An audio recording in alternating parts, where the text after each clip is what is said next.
Bismillahirrahmanirrahim. Assalamualaikum warahmatullahi wabarakatuh. Alhamdulillahirabbil alamin. Wassalatu wassalamu ala asyrofil anbiya'i wal mursalin nabiyyina wa habibina Muhammadin wa ala alihi wa sahbihi ajma'in. Asyhadu an la ilaha illallah wahdahu la syarika lah wa asyhadu anna Muhammadan abduhu wa rasuluhu la nabiyya ba'dah. Allahumma shalli wa sallim wa barik ala Muhammad wa ala alihi wa sahbihi wa man da'a bi da'watihi wa ihtada bi hadihi ila yaumiddin. Para Bapak, Ibu dan saudara-saudara sekalian, wa bil khusus seluruh jajaran pengurus Yayasan Masjid Namira serta seluruh jajaran pengurus takmir Masjid Namira yang hadir pada kesempatan ini. Alhamdulillah, kita bersyukur kepada Allah Subhanahu wa taala kita dipertemukan kembali pada akhir tahun ini. Saya cuma ingin mengingatkan ibu kita semuanya bahwa kita mengadakan acara ini kita mulai tahun 2014 ya. Jadi tahun 2014 berarti ini sudah yang ke-12 kalinya, dan alhamdulillah Allah masih memberikan umur kepada kita bahwa kita masih dipertemukan pada kesempatan ini. Mungkin sudah banyak saudara-saudara kita yang dulu bersama kita di tahun kemarin atau di tahun sebelumnya, tapi kemudian mereka mendahului kita menghadap Allah Subhanahu wa taala.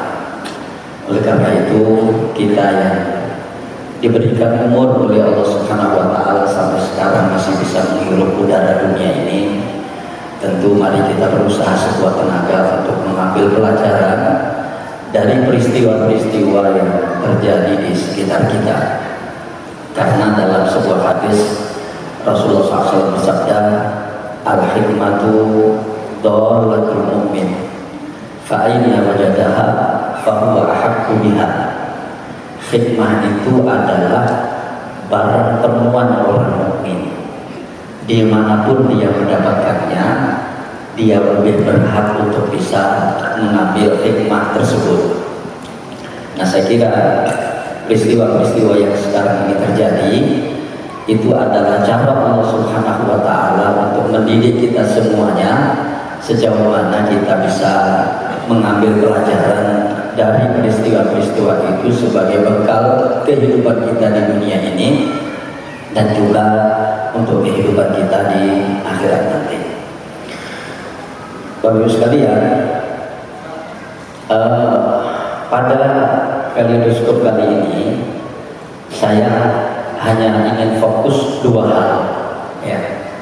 Yang pertama, fokus tentang bencana, karena sepanjang tahun 2025 itu tidak ada satupun bulan kecuali di situ ada bencana besar.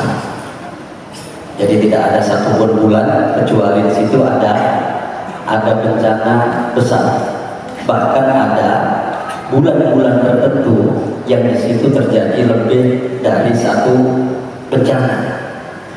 Bahkan ada satu provinsi di Indonesia ya, itu dalam satu bulan tiap hari ada bencana di provinsi itu ya, setiap hari ada bencana di provinsi itu sebabnya kenapa saya mengambil tema tentang bencana. Dan kemudian yang kedua adalah tema dunia internasional tentang masalah Palestina, karena terus terang inilah PR umat Islam terbesar yang sampai sekarang masih belum selesai. Inilah satu-satunya negara di dunia yang masih ada atau yang masih hidup di alam penjajahan, sementara yang lain-lainnya sudah merdeka.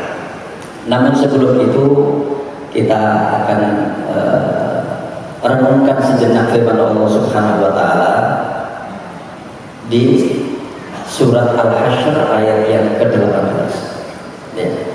Mungkin kita semua sudah sering mendengarkan ayat ini. Kita cermati baik-baik ayat ini.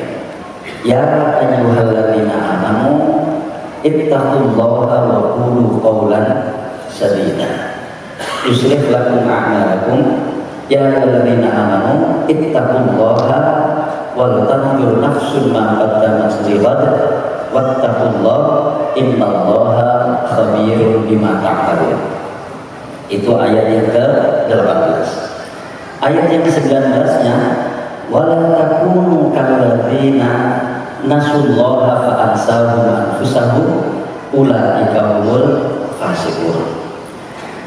Sekedar mengingatkan kita semuanya, dan insya Allah kita juga sudah banyak yang tahu ya, bahwa di dalam Al-Quran itu ayat-ayat yang diawali dengan ya ayyuhalladzina amanu itu jumlahnya ada 89 ayat ya, sementara ayat-ayat yang diawali dengan ya ayyuhalladzina amanu dan kemudian dilanjutkan dengan ittaqullah itu di Al-Baqarah ada 1 ayat, di Ali Imran ada 1 ayat, di Al-Maidah ada 1 ayat, di At-Taubah ada 1 ayat, di Al-Ahzab ada 1 ayat, kemudian di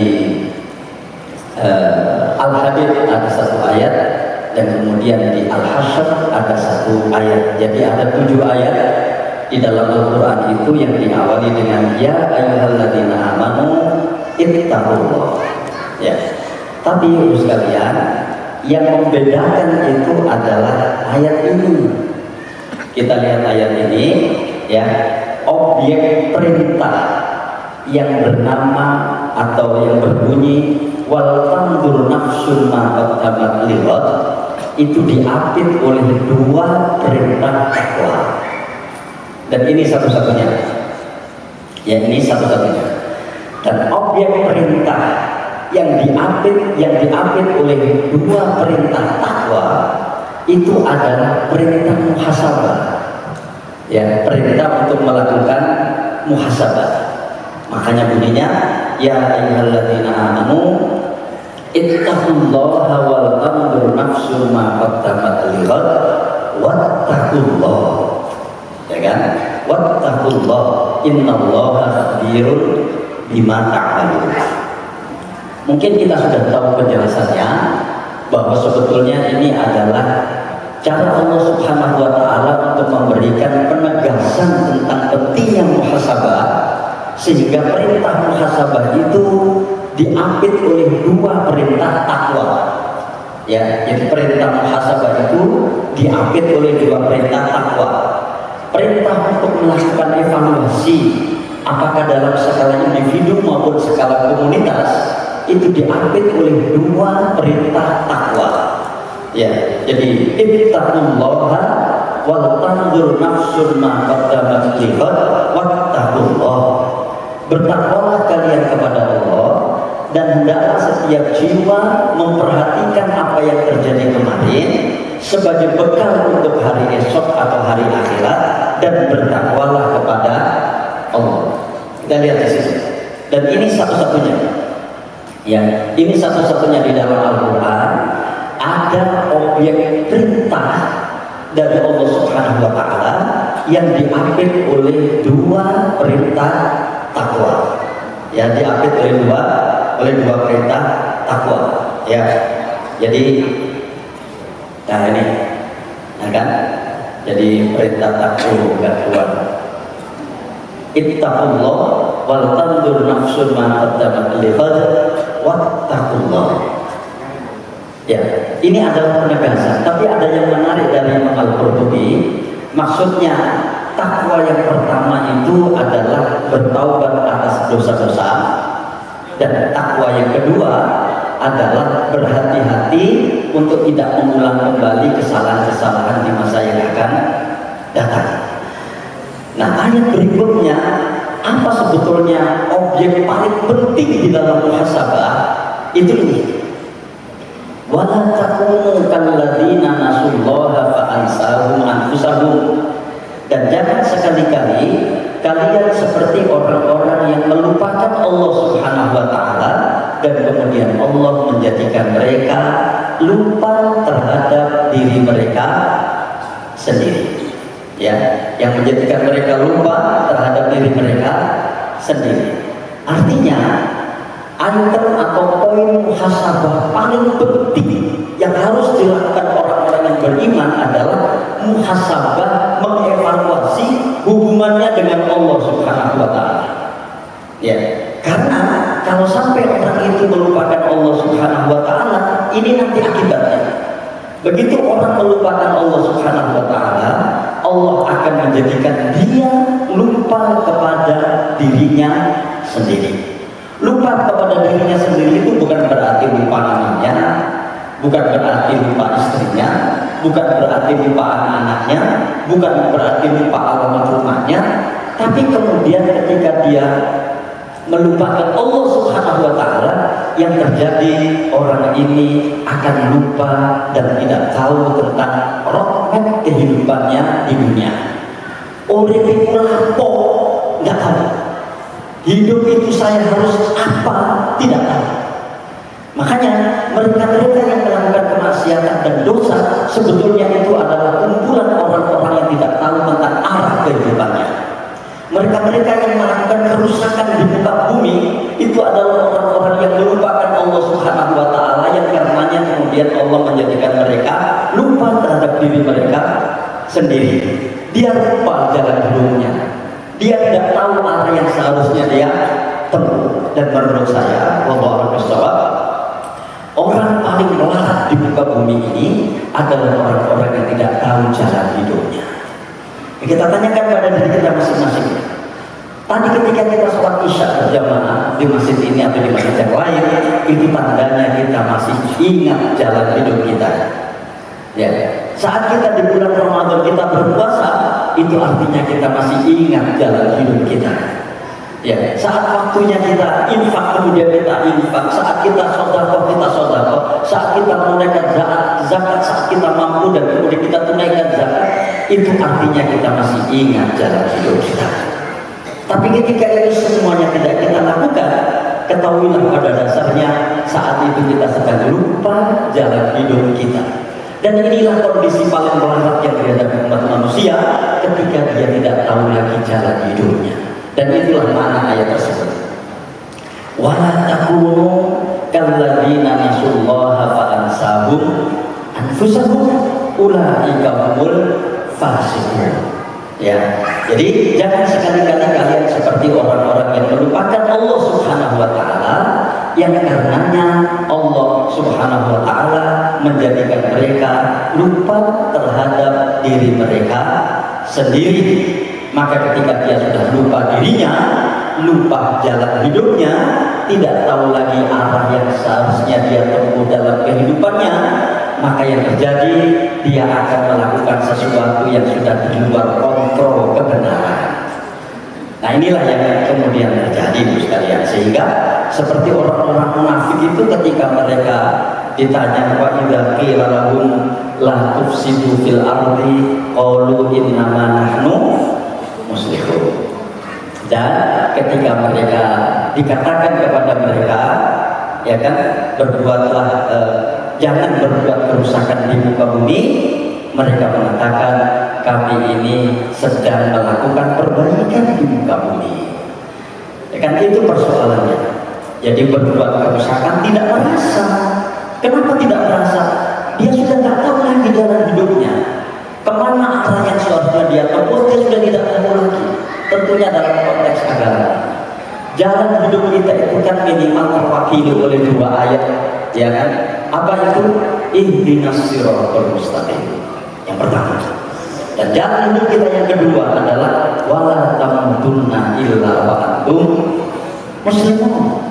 Nah, tadi sudah diawali oleh Pak Jalil gitu ya. Sebetulnya pertemuan kita sekarang ini juga mudah-mudahan dalam rangka itu mempertegas kembali, memperteguh kembali ingatan kita akan jalan hidup kita dengan belajar dari peristiwa-peristiwa yang terjadi. Itu aja sebetulnya. Ya, itu aja apa sebetulnya yang ingin kita lakukan dalam pertemuan-pertemuan kita seperti ini. Kita ingin memperteguh kembali, menegaskan kembali tentang pengetahuan kita akan jalan hidup kita dengan berbasis peristiwa-peristiwa yang terjadi di sekitar kita. Nah, makanya kenapa kemudian nanti saya akan bicara banyak tentang bencana. Baru sekalian, saya ingin mengatakan pada kesempatan ini, tidak ada satupun bencana kecuali dia by desain dari Allah Subhanahu wa Ta'ala. Allah Subhanahu wa Ta'ala yang menentukannya. Dan tidak ada satupun ketentuan Allah Subhanahu wa Ta'ala kecuali di sana ada persoalan. Tidak ada satupun ketentuan Allah Subhanahu wa Ta'ala yang kemudian di sana tidak ada latar belakang. Apakah latar belakang itu kita ketahui saat itu, atau latar belakang itu kita ketahui pada saat-saat berikutnya, ya kan? Dan itu yang sebetulnya ingin kita ketahui dari peristiwa tersebut. Nah, mungkin kok barang-barang kain terus dibahas, bencana, banjir, badai dan seterusnya. Nanti akan kita lihat.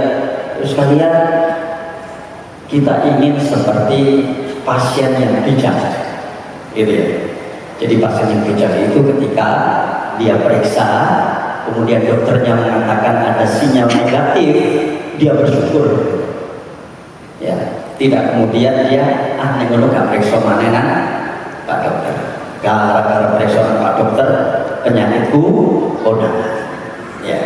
Atau begini misalnya, kita punya ada kecenderungan kita ingin tensi kita tinggi misalnya, kita tensi di situ ke satu dokter, ternyata di situ sudah 140, bawahnya entah 90 atau berapa, kita nggak puas, ya. Akhirnya kita periksa ke dokter yang lain, ternyata di dokter yang lain karena kita stres dengan periksa yang pertama, akhirnya bukan malah semakin turun tensi kita, malah semakin naik. Kita periksa ke dokter yang kedua, ternyata 160/90 misalnya.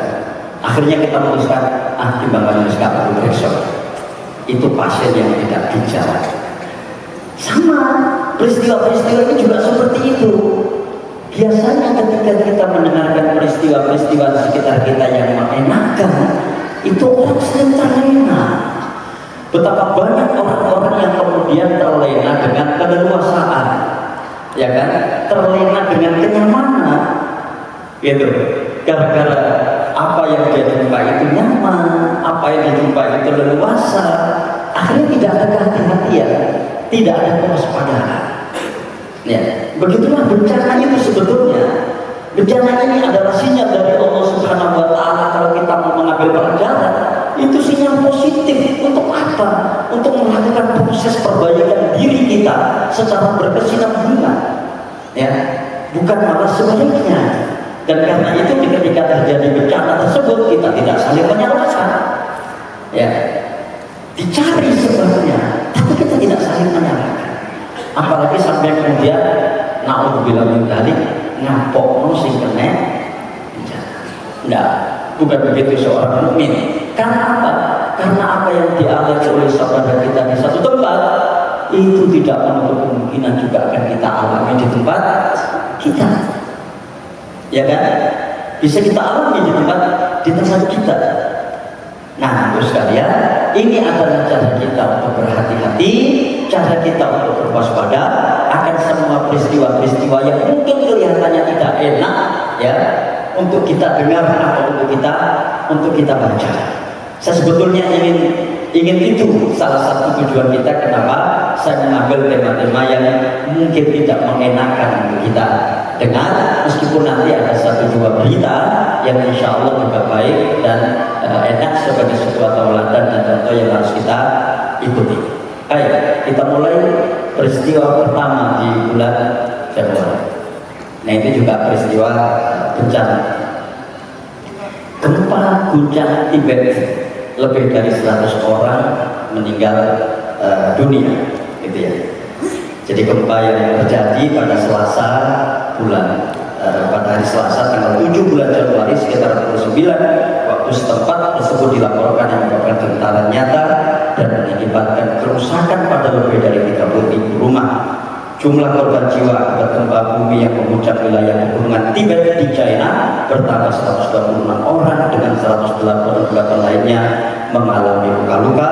Operasi penyelamatan skala besar telah dikerahkan dan para korban gempa berada dalam tekanan tambahan karena suhu diperkirakan akan turun hingga minus 16 derajat Celcius.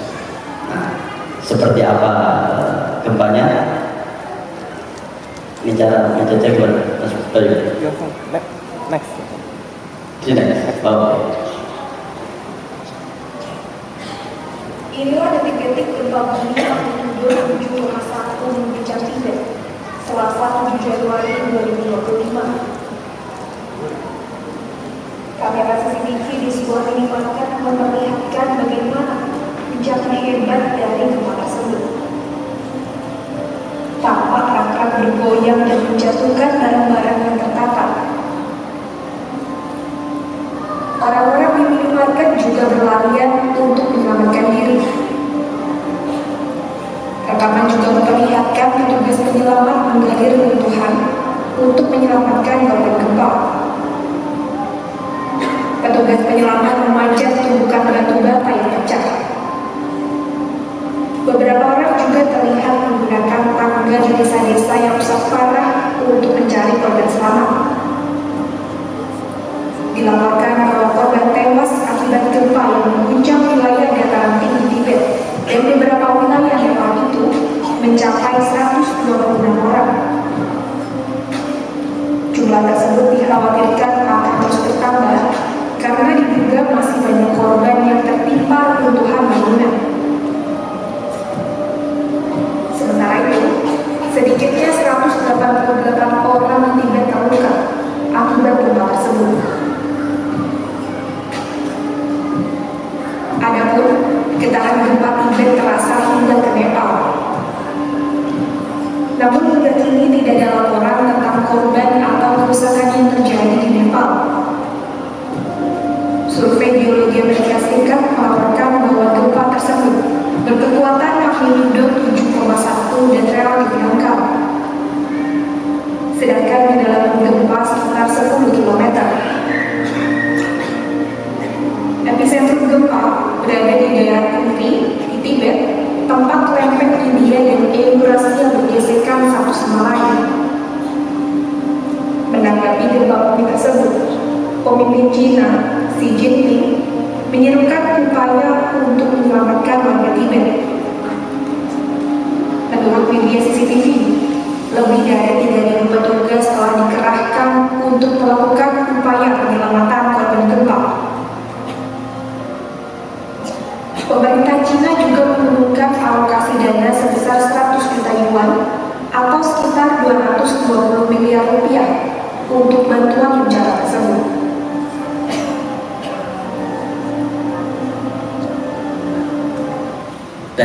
Ini dari Kompas. Terus kalian, kenapa gempa? Di dalam Al-Quran itu Allah menggambarkan hari kiamat itu dengan gempa bumi. Ya, di surat yang berapa itu? Surat yang ke-99 ya. Surat Az-Zalzalah. Idza zulzilatil ardu zilzalah. Ketika bumi terjadi gempa yang sekuat-kuatnya, gara-gara begitu namanya. Artinya kalau gempa bumi yang ada sekarang ini itu di spot-spot tertentu karena mungkin ada gesekan dari lempengan-lempengan yang tadi dijelaskan di situ. Nah, ketika nanti hari kiamat semua bumi ini kena gempa, yang sangat dahsyatnya gempa itu sampai-sampai gunung yang seberat itu, bumi yang seberat itu disebut di dalam Al-Quran sebagai yauma yakumun nasu kal farashil mabthur wa takunul jibalu kal ainil manfush. Kira-kira seperti itu. Nah, sekalian, artinya suka atau tidak suka, ya, mau atau tidak mau, kita akan sampai kepada kejadian itu. Ya, baik. Hampir 1000 masjid rusak dibom oleh Israel. Ya, itu narasinya. Serangan Israel di Gaza menyebabkan sekitar 1000 masjid rusak dengan 815 masjid hancur total, 151 rusak sebagian, serta turut menghantam 19 pemakaman dan 3 gereja di di barat terjadi ratusan penyerbuan ke Masjidil Aqsa oleh pemukim Yahudi, termasuk puncaknya 2.567 orang yang memaksa masuk saat perayaan Hanukkah serta serangan terhadap 20 masjid lainnya. Sederhana saja ya komen saya tentang ini. Memang Yahudi itu musuh agama sekaligus musuh kemanusiaan. Ya, ini yang mereka lakukan.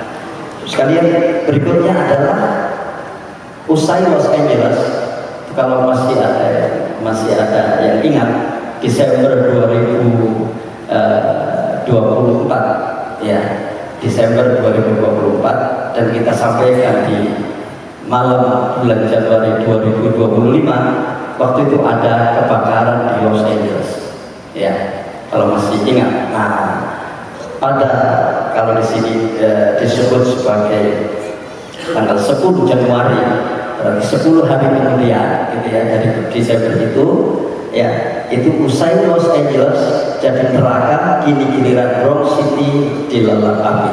Bronx City itu sebuah apartemen besar di kota New York gitu ya. Kebakaran besar ya, apartemen di Bronx, New York, kebakaran hebat melanda gedung apartemen 6 lantai di Bronx City pada 10 Januari tahun 2025, melukai 7 orang, 5 petugas pemadam dan 2 warga sipil, serta memaksa lebih dari 250 orang mengungsi. Banyak warga kehilangan seluruh harta benda dan dievakuasi ke tempat penampungan. Saya sengaja membawa berita ini karena di dalam pemerintahan Donald Trump itu, sekalian, itu Amerika dianggap sebagai negara yang paling canggih di dalam menangani kebakaran. Jadi negara yang paling canggih dalam menangani kebakaran itu Amerika Serikat, gitu ya, Amerika Serikat.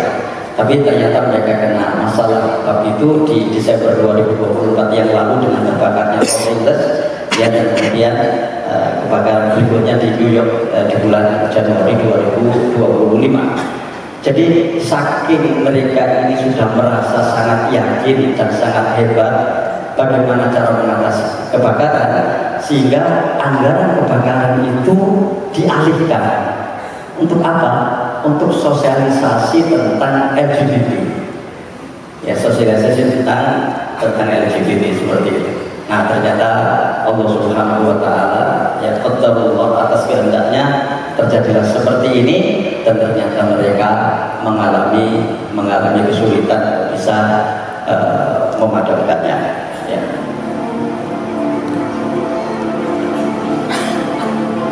Kebakaran besar terjadi di sebuah apartemen 6 lantai di Bronx, New York pada Jumat 11 Januari 2024. Akibatnya 7 orang dilaporkan terluka dan 250 orang lainnya harus rela kehilangan tempat tinggal. Adapun kebakaran itu terjadi di 2910 Welles Avenue, kawasan Allerton. Api dengan cepat membesar hingga melahap lantai di bagian atasnya. Petugas pemadam kebakaran yang tiba di lokasi sekitar pukul 1:45 dini hari menyaksikan bahwa api sudah menyebar ke lantai atas. Petugas membutuhkan waktu berjam-jam untuk memadamkan api, namun atap gedung serta apartemen di lantai atas sudah terburu hancur. Komisaris Dinas Kebakaran New York, Ben Tucker, menambahkan bahwa kebakaran ini adalah salah satu yang terburuk yang dihadapi petugas dalam kondisi dingin ekstrim. Bahkan 5 petugas pemadam kebakaran dan 2 penghuni mengalami luka ringan dengan 5 korban dibawa ke rumah sakit. Sementara itu, organisasi Palang Merah telah membantu 262 warga dari 95 keluarga yang kehilangan tempat tinggal. Para korban saat ini menerima bantuan darurat UPS 76 Avenue. Bantuan juga datang dari para tetangga yang menyumbangkan barang-barang untuk para korban. Beberapa penghuni menyatakan bahwa gedung apartemen ini sudah bermasalah sejak lama, terutama pada kurangnya pemanas dan masalah pada sisi kelistrikan. Nicole Noah, salah satu penghuni, mengungkapkan bahwa selama 3 tahun terakhir gedung ini sering kekurangan pemanas dan air panas. Oleh karena itu, banyak warga menggunakan pemanas ruangan portable yang kemungkinan memicu kebakaran. Adapun menurut data, ada 70 keluhan tentang kurangnya pemanas dan air panas yang dilaporkan sejak Oktober 2024. Satu laporan di antaranya masih belum diselesaikan hingga 2 hari sebelum kebakaran. Jadi apa yang menarik Yang menarik adalah bahwa kebakaran ini terjadi pada bulan Januari dan itu di musim dingin. Ya, itu di musim dingin di Amerika.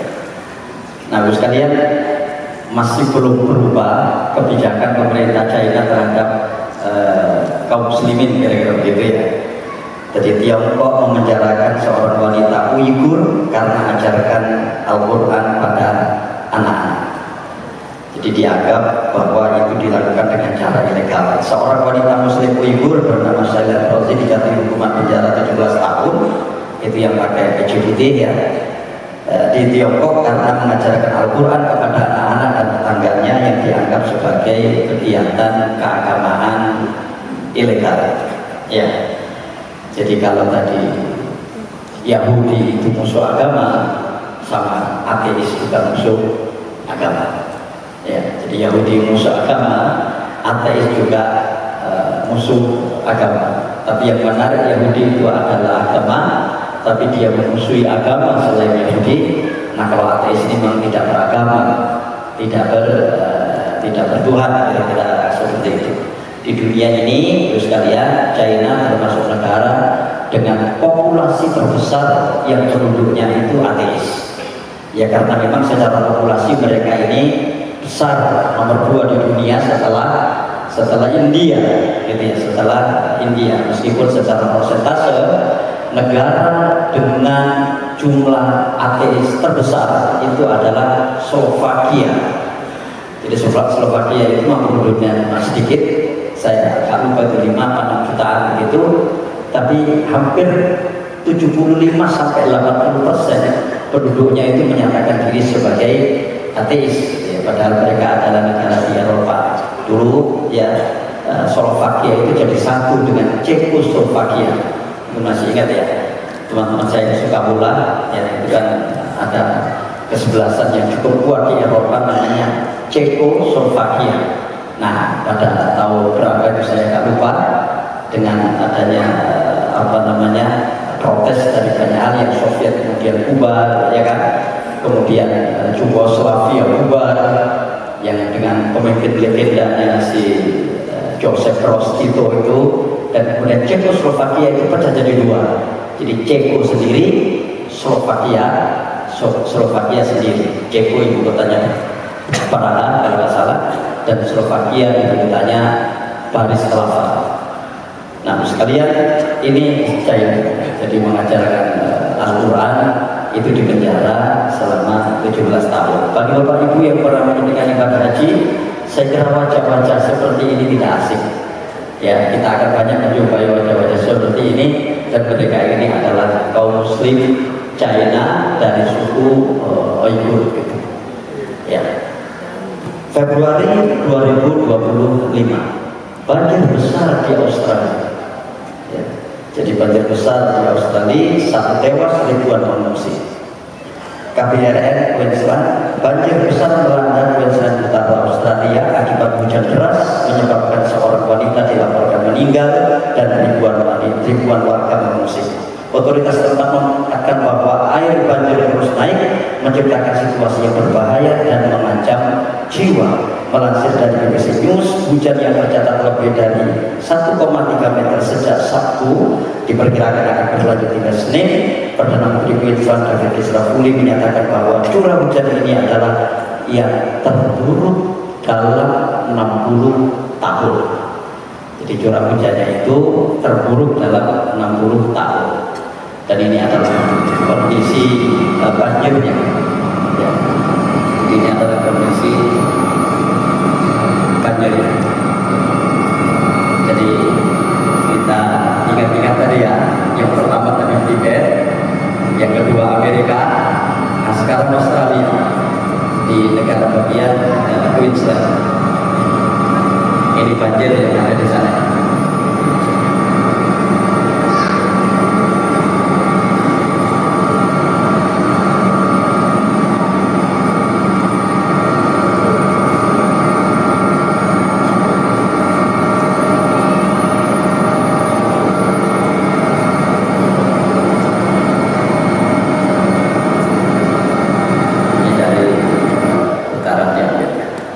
Dari Guardian.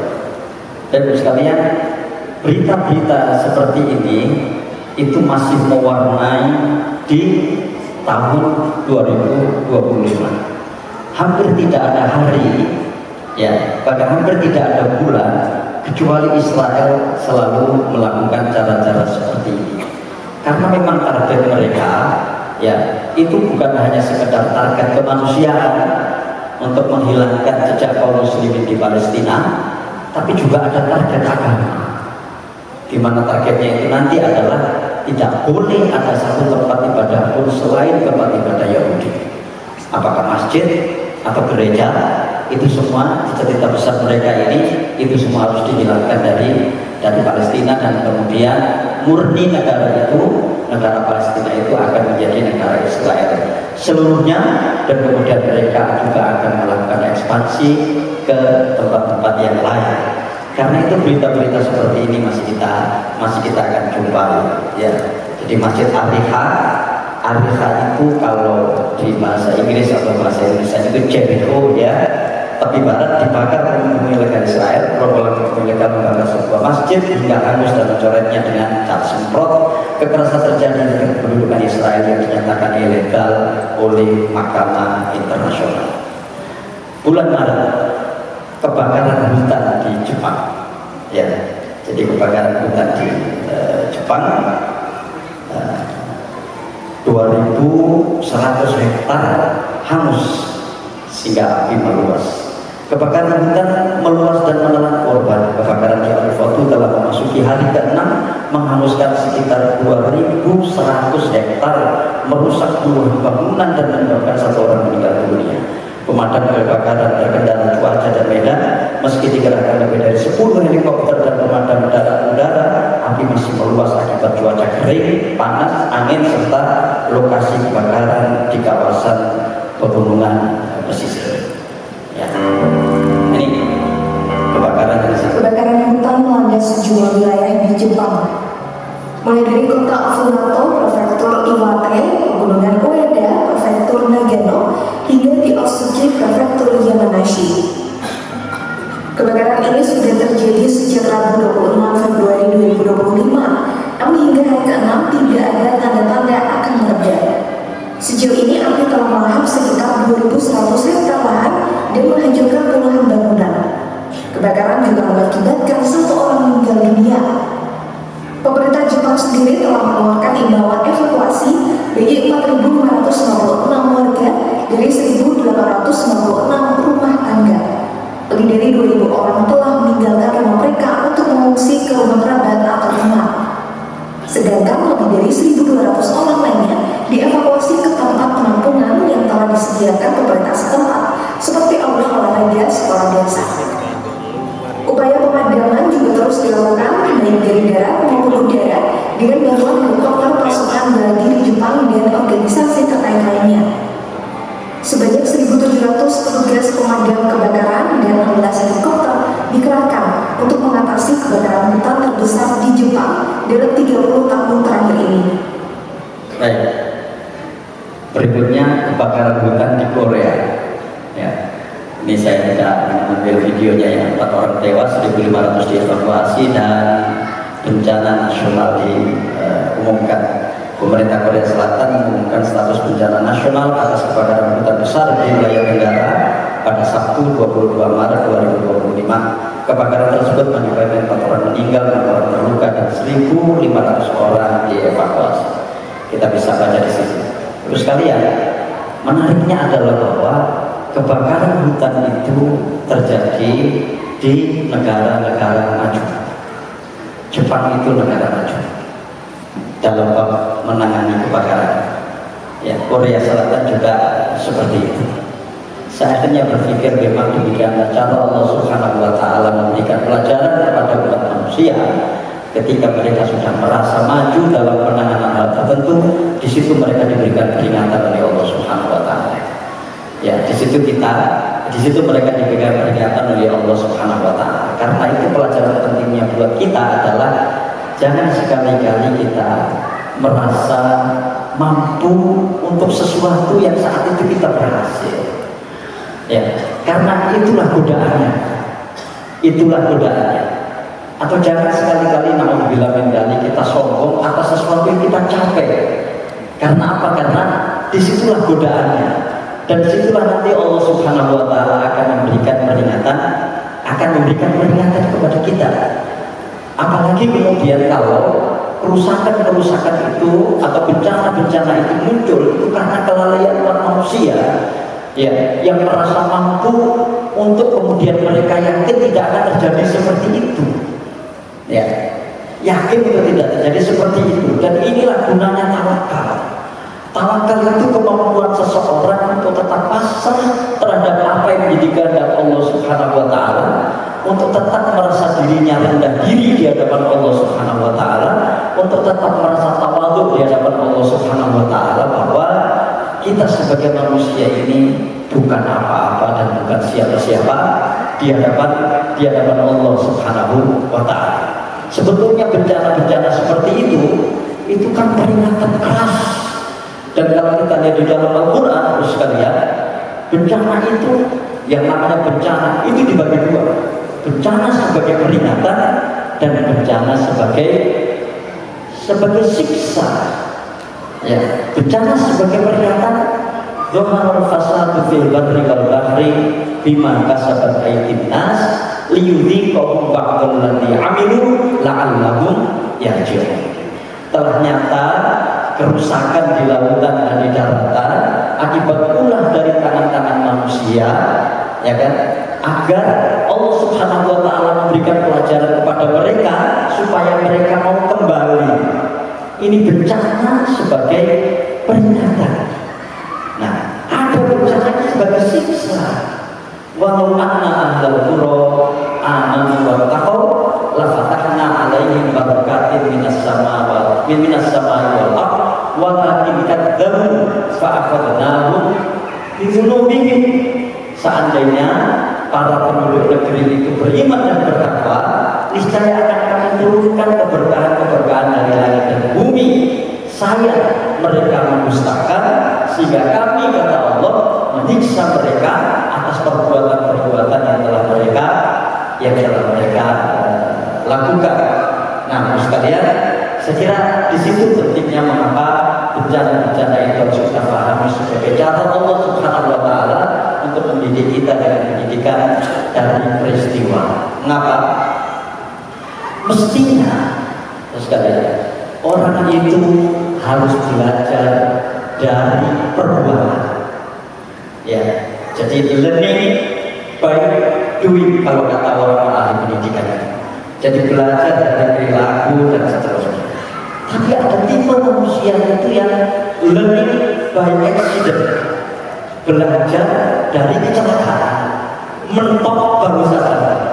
Itu. Jadi misalnya seperti orang naik sepeda motor gitu ya, begitu nabrak baru, oh iya itu hati-hati ya.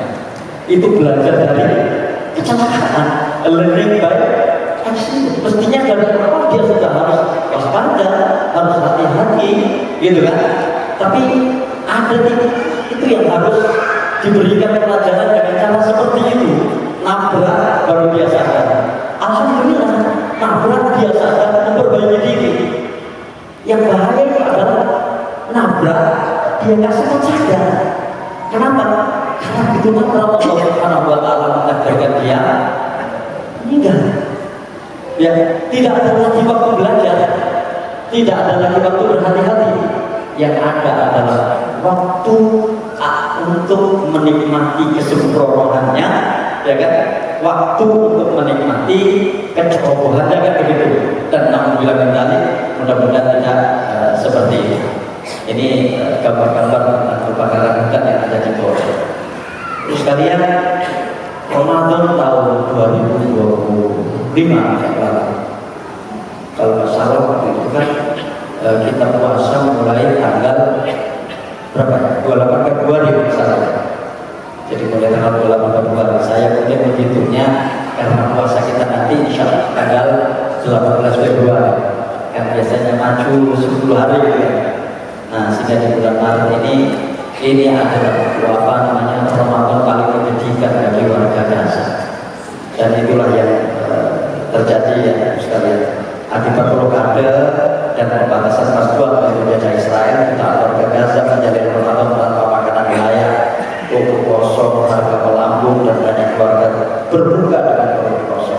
Hampir 2.000 tenaga kesehatan di Gaza Utara menjalani Ramadan tanpa sahur dan berbuka yang layak, bekerja di tengah kekurangan makanan, air, dan alat medis, sampai menangani ratusan pasien setiap hari dalam kondisi perang. Jadi lihat, di zaman sekarang ini sekalian masih ada kondisi seperti itu. Ya, dan itu adalah saudara-saudara kita semuanya. Kita bersyukur kepada Allah Subhanahu wa taala untuk, ya kan, ketika Ramadan saya kira tidak ada satupun di antara kita yang kesulitan untuk makan. Ya, tidak ada yang kesulitan untuk mencari makan. Ya, kalau kesulitan datang ke masjid Sambil. Ya, kalau kesulitan datang ke masjid Sambil, apakah usaha atau untuk berbuka? Ya, alhamdulillah kita bersyukur. Tapi ada saudara-saudara kita yang seperti itu. Ya, ada saudara-saudara kita yang seperti itu. Ya, karena itu sekalian, sebetulnya nikmat Allah Subhanahu wa taala yang diberikan kepada kita itu sangat banyak. Hanya persoalannya terlalu banyak nikmat Allah yang diberikan kepada kita dan terlalu sedikit di antara kita ini yang benar-benar bersyukur atas nikmat-nikmat itu. Itu aja persoalan kita sebetulnya. Dan alhamdulillah mudah-mudahan kita seperti itu. Semakin banyak nikmat, syukur kita semakin tinggi. Atau bahkan ketika Allah Subhanahu wa taala mengurangi nikmatnya, pun kita tetap bersyukur kepada Allah Subhanahu wa taala. Dan ini memang tidak gampang. Ada kondisi, kata Rasulullah SAW, orang yang paling baik itu adalah orang yang ketika ditimpa musibah, dia itu masih bisa bersyukur. Ya, makanya di dalam hadis tersebut, bagi Rasulullah SAW semua persoalan itu baik. Ketika beliau ditimpa kebaikan, timpa nikmat dan seterusnya, beliau mengatakan alhamdulillahilladzi bi ni'matihi tatimmus shalihat. Segala puji bagi Allah yang karena nikmatnya sempurnalah amal-amal salihah. Tapi begitu ditimpa kesulitan, beliau tetap mengatakan alhamdulillah dengan mengatakan alhamdulillahilladzi. Segala puji bagi Allah atas semua situasi dan kondisi. Kita bersyukur, itu kira-kira seperti itu dalam kondisi sulit hal makan. Alhamdulillah yang diambil cuma makanan kita oleh Allah, yang diambil cuma minum kita, yang diambil bukan keimanan kita, yang diambil bukan hidayah kita. Karena musibah terbesar itu adalah manakala hidayah itu dicabut dalam diri seseorang sehingga orang ini kehilangan hidayah dan kemudian tidak tahu arah kehidupan yang harus dia jalani. Ya. Israel melanjutkan genosida, jumlah syuhada di Gaza melampaui 50.000. 50.000 itu sejak tanggal berapa? Sejak tanggal 7 Oktober 2023. Jadi jumlahnya sampai angka 50.000 itu. Baik, bulan April, dokter forensik Saddam Israel eksekusi 15 petugas medis di Gaza. Jadi petugas medis itu dibunuh. Ya, petugas medis itu dibunuh, apakah perawat atau dokter. Ya, dan itulah angkanya sekalian. Jadi itulah angkanya. Dokter forensik memeriksa 15 jenazah para medis dari bulan Sabit Merah Palestina, pertahanan sipil dan staf PBB yang tewas di Rafah pada 23 Maret akibat tembakan jarak dekat menandakan pembunuhan gaya eksekusi. Setelah itu pasukan Israel mengukur mereka dan kendaraan mereka di kuburan massal menggunakan bulldozer. Ya, jadi ini petugas kesehatan pun dibunuh. Ya, jadi istilahnya tidak boleh lagi oleh mereka itu ada yang perlu diselamatkan. Sampai orang-orang yang menyelamatkan orang lain itu pun harus dibunuh oleh mereka. Sementara ketentuan hukum internasional itu kan tidak boleh. Para dokter, perawat, para medis di tempat peperangan itu tidak boleh diutak-atik. Tapi yang demikianlah mereka. Sekali lagi mereka yang musuh kemanusiaan, sekaligus musuh agama. Sekalian, ini gempa terbesar barangkali di tahun 2025. Yaitu gempa yang terjadi di Myanmar yang korbannya sampai tembus 3.300 jiwa. Ya. Dampak gempa dahsyat di Myanmar ini Burma. Ya, itu Gempa 7,7 magnitudo berpusat di Mandalay pada 28 Maret 2025 menyebabkan 3.354 kematian, 4.508 luka, dan 2.020 orang hilang.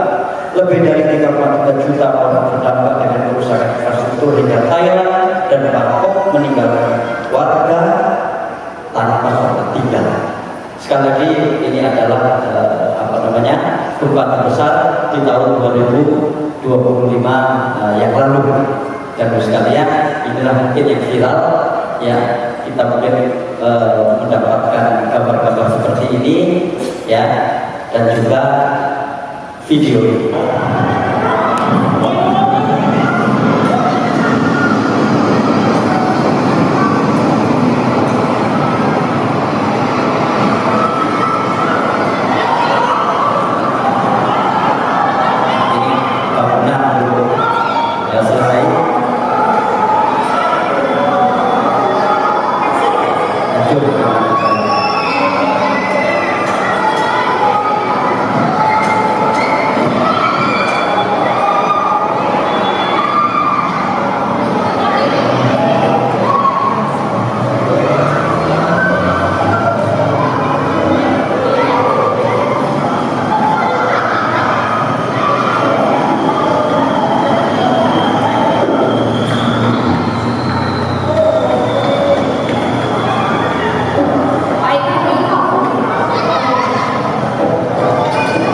Ini terjadi di Thailand ya.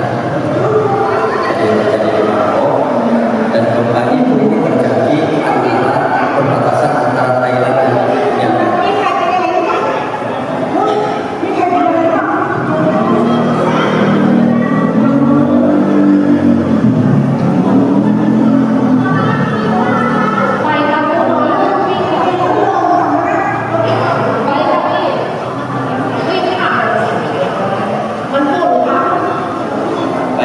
Berikutnya bulan Mei 2025.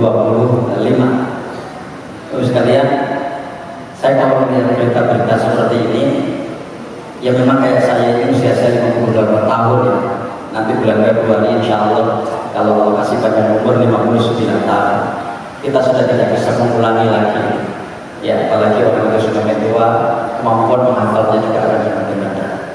Ini peristiwa yang atau ini berita baik yang cukup sulit untuk ditiru, kira-kira begitu. Jadi bocah autis berusia 10 tahun ya hafal Al-Quran hanya 4 bulan tanpa gangguan HP ya, tanpa gangguan HP, maksudnya anak seusia itu dia tidak dibekali HP ya. Sementara kita kalau kita punya anak bisa mempunyai HP dan kita kasih HP, kita akan dikatakan sebagai orang tua yang tidak sayang kepada anak. Itu masalah kita ya semuanya ya, sehingga jangankan anak kita, cucu kita juga mungkin seperti itu, harus kita kasih ya. Saya bacakan ini, Ahmad Ziyad Muhammad Zahir, bocah autis berusia 10 tahun dari Terengganu, Malaysia, berhasil menghafal 30 juz Al-Quran hanya dalam 4 bulan 10 hari melalui program khusus di Akademi Al-Quran Amati lagi Malang ya. Sejak usia 8 bulan ia menunjukkan ikatan unik dengan Al-Quran. Usia 8 bulan menangis jika ayat dilewatkan saat bacaan sebelum tidur ya. Didiagnosis autis pada usia 7 tahun. Artinya ya ini kan kira-kira kita juga nggak tahu pastinya.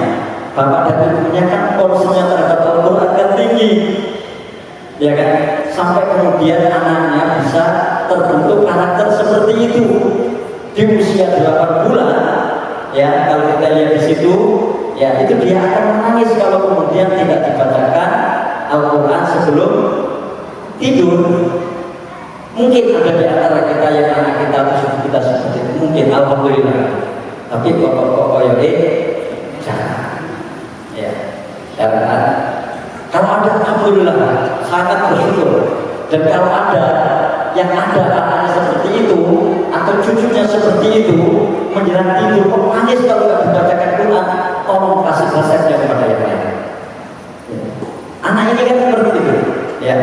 Jadi ya menangis jika ayat dilewatkan saat bacaan sebelum tidur Ini bagus sekali ya. Baca Al-Quran sebelum tidur itu kan nggak baca. Ya, yang diajarkan Rasulullah SAW. Pertama ayat kursi. Ya, pertama ayat kursi. Yang kedua adalah 2 ayat terakhir di surat Al-Baqarah. Yang ketiga adalah yang kita sering menamakannya trikul itu, 3 kul. Kul huwallahu ahad 3 kali, kul a'udzu birabbil falaq 3 kali, dan kul a'udzu birabbin nas 3 kali. Tapi saya perlu menyampaikan kepada kita semua pada kesempatan ini, ada 2 surat yang selalu dibaca Rasulullah SAW sebelum tidur.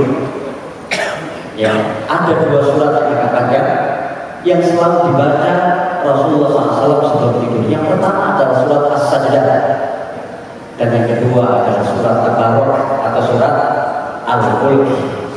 Ya, surat Tabarok atau surat dan surat Al-Mulk. Ya, depan kapan dulu deh. Sama bapaknya itu bodoh kan? Ya. Sekalian saya mengatakan pada kesempatan ini, kalau itu kita sampaikan, mungkin itu dulu kita ya. Orang itu semakin tua, ya. Orang itu semakin tua, itu akan semakin sulit mengawali hidupnya. Gak ada yang semakin muda. Saya pernah sama Pak Haji Reza ke salah satu tempat. Di situ ada orang kaya orangnya. Ya. Itu dia mengatakan sulit tidur. Dia harus tidur itu atau obat dulu baru dia bisa. Bahkan harus katakan, semakin orang itu banyak judul dalam pikirannya, itu semakin sulit mengawali tidurnya. Kenapa? Karena judul-judul yang ada di dalam pikirannya itu hadir semuanya saat dia mau tidur. Ya. Apakah kita mengalami ini? Wallah, kita sendiri yang bisa. Ya, bisa tahu ya, karena kita yang tahu tentang diri kita sendiri. Kalau masalah Farid, ya, kita sendirilah yang tahu tentang diri kita sendiri. Jadi orang itu, wallah saya nggak tahu ya. Jadi kalau ada orang yang usianya di atas 50 tahun, kapan tidur ya Allah, itu nikmatnya luar biasa. Nikmatnya luar biasa. Mungkin saya nggak tahu. Kenapa kemudian di antara aktivitas yang banyak petunjuk teknisnya di dalam Islam itu tidur, banyak petunjuk teknisnya. Ya, sebelum tidur sudah berwudu dulu, ya kan? Itu kan? Ya bisa jadi hukumnya sunnah, nggak apa-apa gitu. Tapi banyak petunjuk teknisnya di dalam Islam. Salah satunya adalah aktivitas tidur. Sebelum tidur sudah berwudu. Saat tidur beda ke kanan, bau kanan dipakai bantal, kira-kira seperti itu kan? Tangan kiri yang ada berdoa, dan doanya dibanyak. Ya, saya tidak tahu, mungkin ini ada Ustaz Farid juga ya, ada yang lain yang lebih tahu. Menurut saya, doa yang paling banyak terkait dengan aktivitas itu doa sebelum tidur. Doa sebelum tidur. Kalau makan, memang ada beberapa doa. Tapi makan itu banyak teknisnya ya. Jadi makanan dengan tangan kanan, kalau bisa pakai sendok, gitu kan? Dengan tangan, makanan yang ada di dekat kita. Doa-doanya nggak banyak kalau makan. Tapi kalau tidur itu banyak. Saya juga nggak tahu apa sebabnya. Demikianlah sunnah Rasulullah SAW. Tapi kira-kira itu tadi kita akan tahu tentang betapa pentingnya berdoa saat tidur, betapa pentingnya kita untuk membaca surat-surat tertentu saat tidur. Itu di saat kita kehilangan kemampuan untuk mudah tidur. Kehilangan kemampuan untuk mudah tidur. Makanya coba kita praktekkan. Nah, baik sekalian. Ini luar biasa ya, anak autis usia 10 tahun sudah hafal Al-Quran, dan dia menghafal dalam 4 bulan 10 hari. Ya. Israel serang kapal Freedom Flotilla 30 aktivis kemanusiaan dalam bahaya. Ini kapal ya dulu kita masih ingat di tahun berapa itu? Jadi di tahun 2000 berapa? Sekitar 2020 kalau salah ya. itu juga ada kapal namanya Marmara, ya dari Turki itu ada juga mereka. Ini kapal membawa bantuan, ya pada 2 Mei 2025 pesawat awak Israel menyerang kapal berproses milik flotilla berisi 2 kali di perairan internasional dekat Malta, menyebabkan kebakaran, kerusakan lampu serius dan beberapa hancur dengan resiko kapal tenggelam. 3 aktivis hak asasi manusia berada di atas kapal itu. Isinya itu adalah bantuan yang manakala lewat darat diblokade, dan kemudian dibawa bantuan itu lewat laut, yaitu kapal flotilla. Kalau saya tidak salah berangkatnya dari Maroko atau dari Afrika Utara. Ada orang aktivis Indonesia waktu itu yang rencananya itu tapi tidak jadi ikut itu. Ya. Pada yang pasir menengah Iran 13 juta orang terdampak. Ya. Ini pada pasir dulu ini pernah terjadi di Iran, tapi badai ini datangnya dari Irak. Otoritas Iran memerintahkan penutupan sekolah dan kantor di provinsi Kurdistan, Kermanshah, Ilan, Kurdistan, Zanjan, dan Bushehr akibat badai pasir dari Irak yang mempengaruhi sekitar 13 juta penduduk. Terus sekalian, ya saya tidak mengatakan silakan dicoba, ya. Tapi barangkali ada kita yang mau mencoba. Ya, barangkali yang umroh di musim panas misalnya, terus kita naik mobil dari Madinah ke Mekah atau sebaliknya, ya, atau dari Madinah ke Jeddah misalnya, itu kita akan menjumpai yang badai pasir itu. Cuma ini lebih dahsyat. Ya karena negaranya negara pasir, maka badainya juga adalah badai pasir. Banjir bandang melanda Nigeria, 150 orang meninggal. Banjir bandang terjadi awal minggu ini di kota Mokwa di negara Nigeria Tengah. Nigeria ini di Afrika, ya. Ini negara mayoritas sebenarnya juga Muslim. Akibat itu lebih dari 100 orang tewas. Dilansir dari Red News dari kantor berita AFP, Sabtu, juru bicara Badan Manajemen Darurat Negara Bagian Niger, Ibrahim Al-Husaini, memperingatkan bahwa jumlah korban masih terus bertambah. Ya.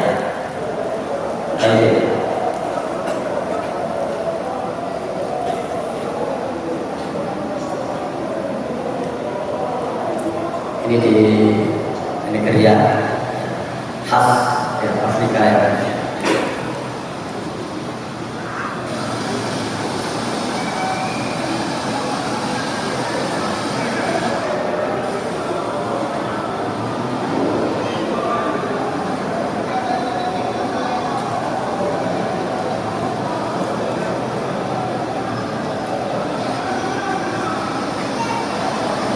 Masih ada kendaraan seperti itu ya.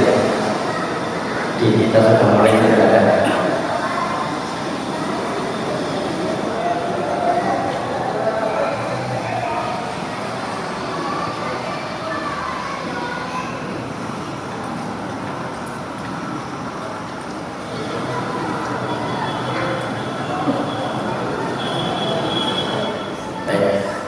Juni 2025. Ini untuk teman-teman saya masih muda ya. PSG juara Liga Champions. Ya, PSG juara Liga Champions dan ini adalah kali pertama raksasa sepak bola Prancis yang dikenal sangat kaya dan royal merebut pemain-pemain mahal, yaitu PSG memenangkan Liga Champions Eropa. Ya. Tapi yang menarik adalah mereka membentangkan spanduk gede, gitu ya. Dan spanduk itu adalah hentikan genosida di Gaza. Dan bahkan kemudian setelah itu mereka pawai, di dalam pawai itu mereka membawa bendera Palestina dan meneriakkan pro Gaza. Menariknya adalah itu dilakukan di tengah pemerintahan Prancis yang masih belum jelas mendukung atau tidak mendukung, ya, apakah mendukung Palestina atau tidak mendukung Palestina, meskipun akhirnya dia mendukung gitu.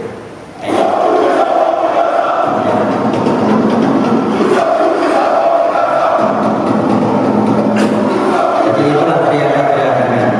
Ya.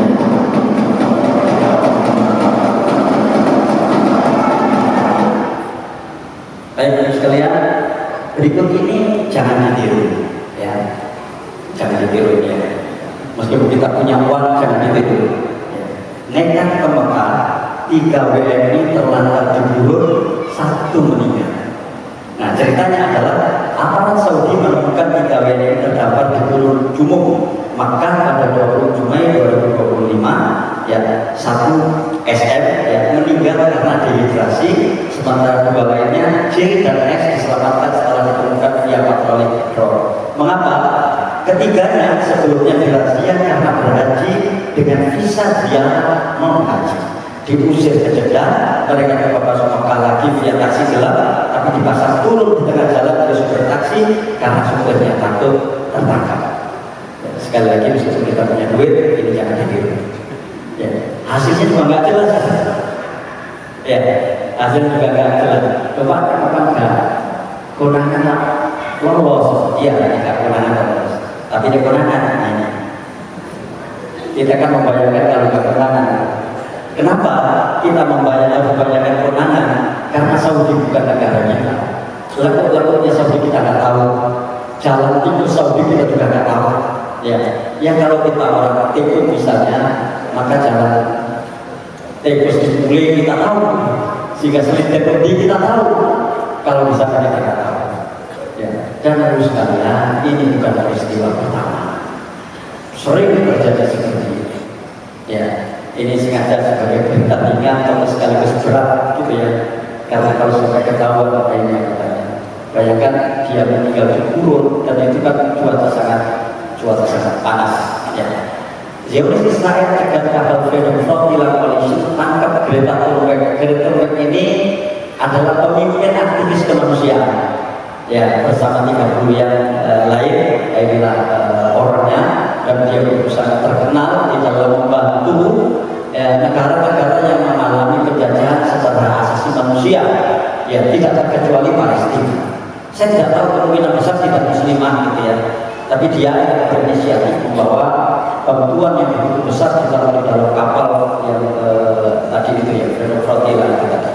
Ya, di sini dikatakan ya, kapal bantuan Freedom Flotilla Coalition di dekat Israel sangat berusaha menembus blokade Gaza.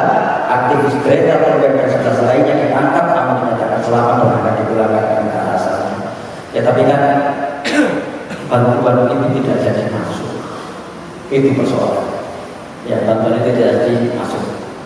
Sekalian Iran meluncurkan serangan drone di rudal ke Israel dalam operasi Janji Sejati 3 gitu ya.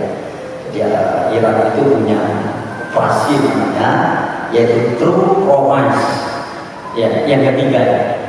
Jadi inilah satu-satunya negara yang berani ya kalau melihat kita mungkin bisa menafsirkan apa saja, tapi ini adalah satu-satunya negara yang berani menyerang Israel.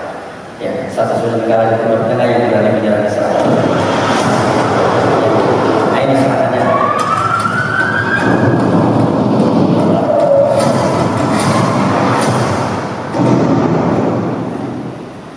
وزارات جمالات من القوات المسلحة هذه في مشكلة الخميس الجار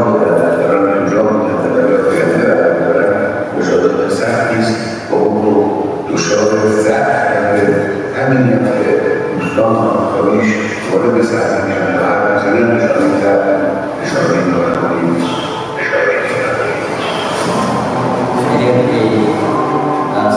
Days after the first arrows of the Iranian territories, signs of weakness in the Zionist regime have appeared. It's as if the trail of Iranian missiles does not disappear from its skies, and the vulnerability of this regime's multi-layered defense system is fully revealed. The Arrow 3 and David Sling batteries are consuming ammunition at a dizzying rate. A senior American official told the Wall Street Journal that the Arrow interceptor missiles, each worth $3 million, are now being rationed. This means that commanders of the Zionist regime are now choosing which warhead to hit and which to let go.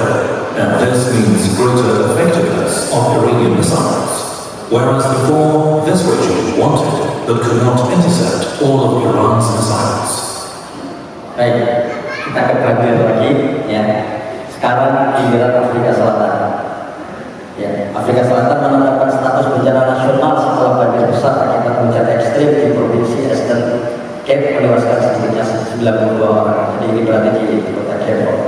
Cuaca ekstrim yang menyebabkan kerusakan luas termasuk rumah, jalan, sekolah, dan infrastruktur penting.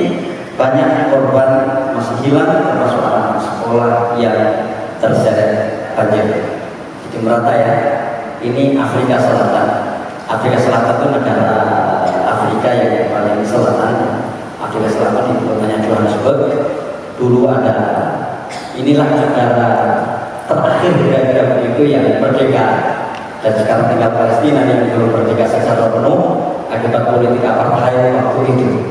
Ya, di mana mereka kulit hitam, misalkan dari kulit putih, ada seorang pahlawan di sana, mungkin kita semua masih ingat namanya, yaitu Nelson Mandela. Itu Afrika Selatan. Ini tempat-tempat yang mengalami. Direktur Rumah Sakit Indonesia di Gaza syahid atau meninggal, insya Allah dalam serangan udara Israel. Jadi Indonesia itu punya rumah sakit di Gaza. Nah, direkturnya itu seorang dokter di sana, ya sekalian, dan dia dibunuh juga oleh Israel. Direktur Rumah Sakit di Gaza, Muhammad Sultan, syahid akibat serangan udara Israel di jalur Gaza, yang juga menewaskan 7 anggota keluarganya. Ya, 7 anggota keluarganya. Termasuk Indonesia dan Lahia telah dipaksa berhenti beroperasi sejak awal Juni 2025 setelah dikepung dan dievakuasi secara paksa oleh pasukan Israel, termasuk pengusiran tenaga medis dan relawan. Alasan Israel istilahnya ngancurin rumah sakit itu karena mereka menduga, mereka menuduh bahwa rumah sakit dijadikan tempat sebagai persembunyian aktivis Hamas atau aktivis orang-orang yang melawan Israel. Jadi ini rumah sakit Indonesia di Gaza, ya, dihancurin juga oleh mereka, dan direkturnya di Tokara Jepang diguncang 1000 kali gempa. Ini penyebabnya. Jadi lagi-lagi kalau kita bicara penyebab, ya gempa tektonik yang melanda kepulauan Tokara di Jepang lebih dari 1000 kali dalam melakukan Jepang Meteorologi Agency atau Badan Meteorologi Jepang mencatat telah terjadi 1129 gempa hingga pukul 10.47 pada hari ini 5 Juli 2025. Gempa di kepulauan Tokara Jepang akibat aktivitas pergeseran lempeng di bawah area kepulauan tersebut. Jadi lempeng ini. Lalu sekarang, kenapa terjadi pergeseran lempeng itu? Adakah itu sendiri dengan sendirinya? Ya, adakah yang menggerakkannya? Kan itu sebetulnya. Makanya bagi kaum muslimin, bencana atau apa saja yang terkait dengan bencana, apakah itu banjir, apakah itu gempa dan yang lainnya, jangan sekali-kali hanya melihatnya dari fenomena ilmu pengetahuan. Ya, jangan sekali-kali hanya melihatnya dari sisi pengetahuan. Memang semuanya ada jawabannya. Tapi hal yang mungkin perlu ditanyakan adalah kenapa itu terjadi? Siapa yang menggerakkannya? Apakah kemudian terjadi begitu saja dan tanpa ada sebab-sebab tertentu yang kemudian itu sampai terjadi? Ya, inilah kemudian kenapa orang perlu dekat dengan Allah Subhanahu wa Ta'ala sebagai seorang mukmin karena masalah itu. Nah, inilah terjadinya gempa ini. Banjir Texas Juli 2025, dan ini adalah banjir terbesar. Ya, 4 hingga 7 Juli sebuah bencana banjir besar terjadi di Texas, Illinois di negara bagian Texas Amerika Serikat. Selama banjir, permukaan air di sepanjang sungai naik dengan cepat dan signifikan ketika hujan 5 sampai 11 inci. Turun hanya dalam beberapa jam. Banjir tersebut menewaskan sedikitnya 135 orang, termasuk 32 anak-anak dengan 8 dilaporkan hilang. Banjir ini adalah banjir paling mematikan di Amerika Serikat sejak banjir Sungai Big Thompson tahun 1976. Jadi ini lebih besar daripada banjir yang sebelumnya paling besar, yaitu banjir tahun 1970-an, di mana yang terjadi di Texas, Amerika Serikat. Ya. Sedikitnya 104 orang dilaporkan tewas akibat banjir bandang yang melanda wilayah Country, Texas, Amerika Serikat, Jumat 4 Juli 2025. Bencana itu disebut menjadi salah satu banjir paling mematikan dalam sejarah Texas yang diakibatkan oleh badai. Selain menewaskan lebih dari 100 orang, banjir tersebut juga memaksa sekitar 850 orang harus dievakuasi. Lantas, apa yang menyebabkan banjir bandang di Texas kali ini begitu mematikan?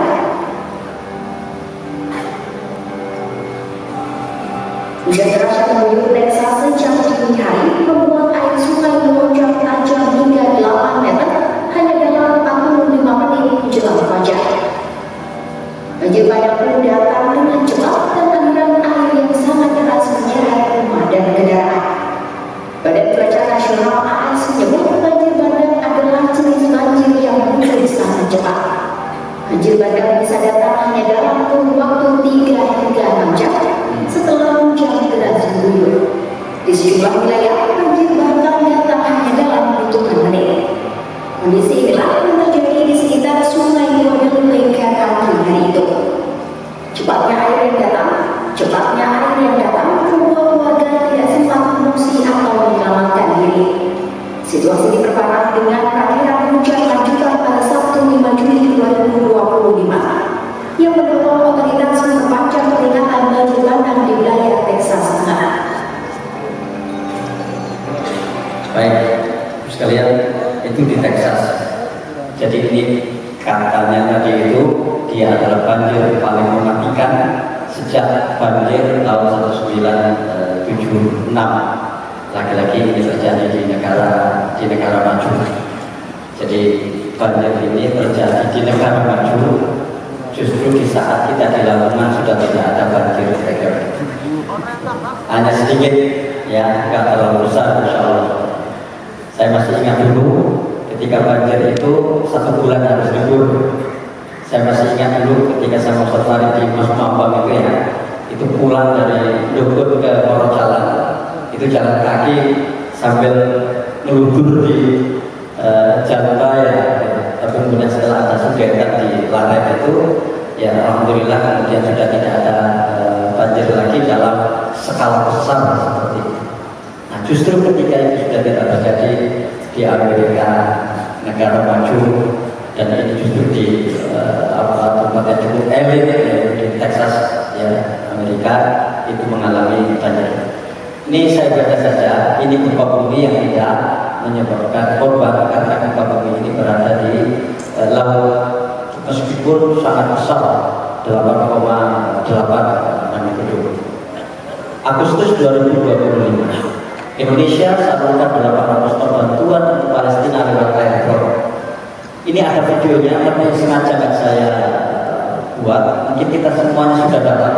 Itu yang angkatan udara, ya, yang bawa pesawat Hercules kalau nggak salah, dan kemudian dijatuhkan di perkampungan kaum muslimin di Gaza. Gitu ya. Banjir bandang menewaskan 300 orang di Pakistan dan Kashmir. Banjir, ya. Coba kita itu tadi sudah berapa negara, ya, sudah kena semuanya, ya. Nih. Tanah longsor dan banjir bandang akibat hujan monsun ekstrim melanda Pakistan dan India Utara sejak Kamis 4 Agustus, menewaskan lebih dari 300 orang dan menyebabkan ribuan lainnya hilang. Sebagian besar korban tewas berada di provinsi Khyber Pakhtunkhwa, Pakistan, dengan jumlah korban mencapai 180 orang dalam 24 jam terakhir. Di wilayah Kashmir yang dikelola India, sedikitnya 60 orang meninggal dunia dan sekitar 80 orang masih dinyatakan hilang. Banjir ini dipicu oleh hujan lebat mendadak dan fenomena cuaca ekstrem cloudburst yang memicu longsor dan banjir di wilayah pegunungan serta mengakibatkan puluhan rumah hancur, helikopter bantuan jatuh karena cuaca yang buruk, dan dapur umum untuk peziarah Ini di perbatasan di antara Pakistan dan perahu dan helikopter dikerahkan untuk mengevakuasi ribuan warga dan turis, terutama dari distrik Mansehra dan Basiran yang jauh. Atas kejadian tersebut, pemerintah Pakistan menetapkan Hari Kabut Nasional dan wilayah terdampak sebagai zona bencana. Sementara itu, otoritas meteorologi memperingatkan potensi hujan ekstrim selama 2 pekan ke depan. Pemerintah kedua negara menyampaikan bela sungkawa dan menjanjikan bantuan cepat untuk korban yang terdampak. Baik, kali ini sudah ya. Mengapa ini menarik? Karena tanah longsor ini terjadi di satu desa, ya, dan semua penduduknya itu meninggal, kecuali satu. Tidak hanya satu yang bisa diselamatkan, kira-kira seperti itu. Ya, jadi bencana tanah longsor dahsyat di wilayah Sudan telah menewaskan lebih dari 1.000 orang.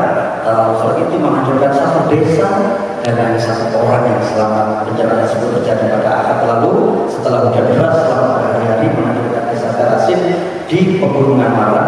Kemudian disampaikan gerakan kebebasan Sudan dalam sebuah pernyataan. Jadi ini di wilayah Sudan Selatan dan di Darfur. Ya, nih. Bencana longsor besar di Bandar menghantam desa Tarasin, Darfur, Sudan pada akhir Agustus lalu. Pada tanggal 10 September 2025, jumlah korban tewas diperkirakan telah mencapai 1 jiwa, termasuk 200 anak. Satu desa orang yang tidak selamat. Sisa jenazah telah berhasil dievakuasi dan dimakamkan hingga saat ini. Keragaman ini terjadi di tengah konflik bersenjata yang terus memanas di Sudan, mengakibatkan warga yang selamat hanya berkeluar rumah tanpa makanan tanpa bantuan medis. Terus sekalian, di bencana Sumatera itu ada sekitar 50 desa di Aceh itu hilang. Yang hilang artinya rumah-rumahnya dan seterusnya hanyut. Kalau ada yang masih ingat di Banjarnegara, ya, itu ada satu desa juga kena, ya, kena tanah longsor seperti ini dan desa itu ambles semuanya. Hanya 3 orang yang selamat karena 3 orang itu kebetulan pergi dari desa itu dan menginap di desa yang lain. Itu terjadi di Malang.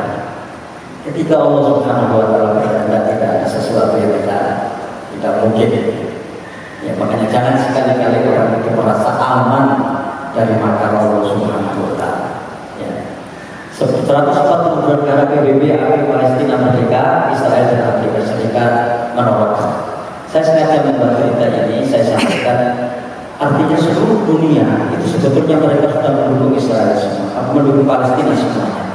Tapi itulah yang sampai sekarang masih belum, karena di PBB itu ada namanya Dewan Keamanan PBB, dan Dewan Keamanan PBB itu bisa memveto ya apapun ya keputusan, dan di Dewan Keamanan PBB itu posisinya itu adalah 3 mendukung Israel, 2 mendukung Palestina. Ini anggota tetap Dewan Keamanan PBB, yaitu kalau salah itu adalah Prancis, Inggris, Amerika, dan kemudian Rusia dan China. Rusia dan China ini selalu mendukung Palestina. Setiap yang terkait dengan Palestina selalu didukung, tapi 3 yang lainnya selalu memveto. Itu salah satu sebab utamanya kenapa Palestina masih menggantung seperti yang kita lihat sekarang. Sekalian, kalau ada yang masih ingat, ini pernah saya sampaikan 4 tahun yang lalu. Jadi bayi kembar 9. Nah sekarang mereka sudah berusia 4 tahun. Ya. Ini berita ringan yang kira-kira bisa menambahkan yang di kita. Ya. Jadi ada, makanya disebut sebagai apa namanya, jadi sebagai noklus salah di situ. Jadi bayi yang non populer, ya, bayi kembar 9 dan Norbert Salmani sudah berusia 4 tahun. Lahirnya itu dalam kondisi mereka ini, ya, itu operasi sesar dalam usia 30 minggu, dan saat lahir itu antara 0,5 sampai 1 kilogram beratnya. Jadi setengah kilo sampai 1 kilogram. Yang itu kan, ya, nggak bisa diselamatkan, nah, setengah kilo. Ya kan rata-rata melegakan 1,5 kilo kira-kira gitu kan. Kalau bukan prematur dan seterusnya. Tapi ini subhanallah, hanya kembar 9, beratnya masing-masing 0,5 sampai 1 kilo, dan sekarang mereka hidup seperti. Ya. Mungkin bagi orang-orang yang tidak suka punya anak, juga suka berita ini. Ya, termasuk negara-negara yang sekarang ini mengalami masalah dengan seksualitas mereka, yaitu tidak mau menikah atau punya anak, meskipun apa yang mereka lakukan itu sebetulnya akan membunuh diri mereka sendiri di masa yang akan datang. Ada keterputusan generasi. Saya sering mengatakan ini karena ini sudah mulai berjalan di kita sekalian, apabila menarik yang sampai terjadi. Negara-negara maju akibat mereka mengalami resesi seksual, sekarang ini mereka mengalami depopulasi. Jadi populasi atau jumlah penduduk mereka itu pertumbuhannya sudah mulai stuck bahkan minus. Jumlah lansia yang meninggal ya itu jauh lebih sedikit dibanding jumlah bayi yang lahir. Jumlah bayi yang lahir jauh lebih sedikit dibanding jumlah lansia. Gitu. Nah akibatnya ya berarti suatu ketika mereka akan mengalami depopulasi. Di Jepang saya sudah pernah menyampaikan ada 9 juta rumah di Jepang sekarang ini yang tidak berpenghuni. Tadi titek, gitu. Begitu meninggal anaknya kawan, ya. Begitu meninggal anaknya nggak ada tempat di rumahnya. Kita mungkin sudah mulai mengalami itu di spot-spot tertentu. Orang yang ketika meninggal siapa yang mewaris rumahnya juga nggak ada. Ya. Nah di Jepang itu sudah terjadi. Di negara-negara barat sudah mulai terjadi. Orang sudah mulai kehilangan populasi. Nah hebatnya Afrika ini ya negara yang sebetulnya negara-negaranya bukan termasuk negara-negara yang kaya, tapi mereka berani memproduksi anak yang sebanyak kayanya. Ini contohnya. Ya ini contohnya. Gempa dahsyat 6,2 puncak Afghanistan. Ya total 2.205 orang tewas. Gempa berkekuatan magnitudo 6,2 puncak Afghanistan Tenggara pada Kamis 4 September setempat menurut Pusat Penelitian Geoscience Jerman. Kejadian ini menandai gempa ketiga di wilayah yang sama pada Minggu 31 Agustus sebelumnya. Ya. Gempa bumi berkekuatan magnitudo 6,6 puncak Afghanistan Timur pada Senin 1 September 2025. Hingga keesokan harinya sedikitnya 1.400 orang dilaporkan tewas. Koordinator kemanusiaan PBB untuk Afghanistan, Indra Rafiq, memperingatkan jumlah korban dan warga terdampak berpotensi terus meningkat secara eksponensial hingga ratusan ribu orang. Gempa utama di kawasan pegunungan dekat perbatasan Pakistan itu diikuti sedikitnya 5 gempa susulan. Ribuan warga dilaporkan mengalami luka dan sebagian besar tinggal di rumah sederhana yang terbuat dari batang lumpur dan kayu yang mudah runtuh. Momen gempa yang terjadi pada malam hari juga membuat banyak orang tertimbun saat sedang tidur. PBB melaporkan gempa turut memicu tanah longsor dan runtuhan batu di sejumlah titik. Kondisi tersebut menghambat upaya evakuasi dan penyaluran bantuan.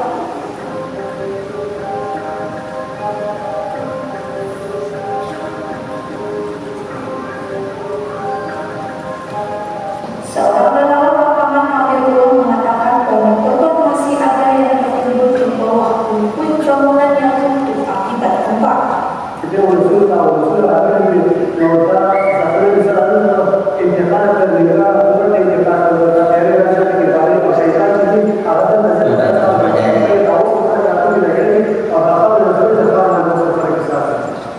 Baik, Oktober 2025. Sekalian di bulan Oktober 2025 ini akan gencatan senjata ya. Jadi mereka cukup gembira dengan itu, meskipun banyak sekali yang dilanggar oleh Israel di dalam gencatan senjata itu. Jadi di tengah duka banyak korban, mereka masih menyuarakan tekad membangun kembali Gaza dan berharap genncatan menjadi langkah awal menuju stabilitas, rekonstruksi dan kehidupan yang lebih baik. Sekalian, ini di dalam negeri, ini yang saya katakan di awal tadi. Ya, jadi mulai tanggal 1 sampai 28 Oktober tahun 2025 di Jawa Barat itu tiap hari terjadi bencana dalam skala kecil maupun dalam skala yang agak besar. Jadi telah terjadi 95 kejadian bencana di berbagai kabupaten kota.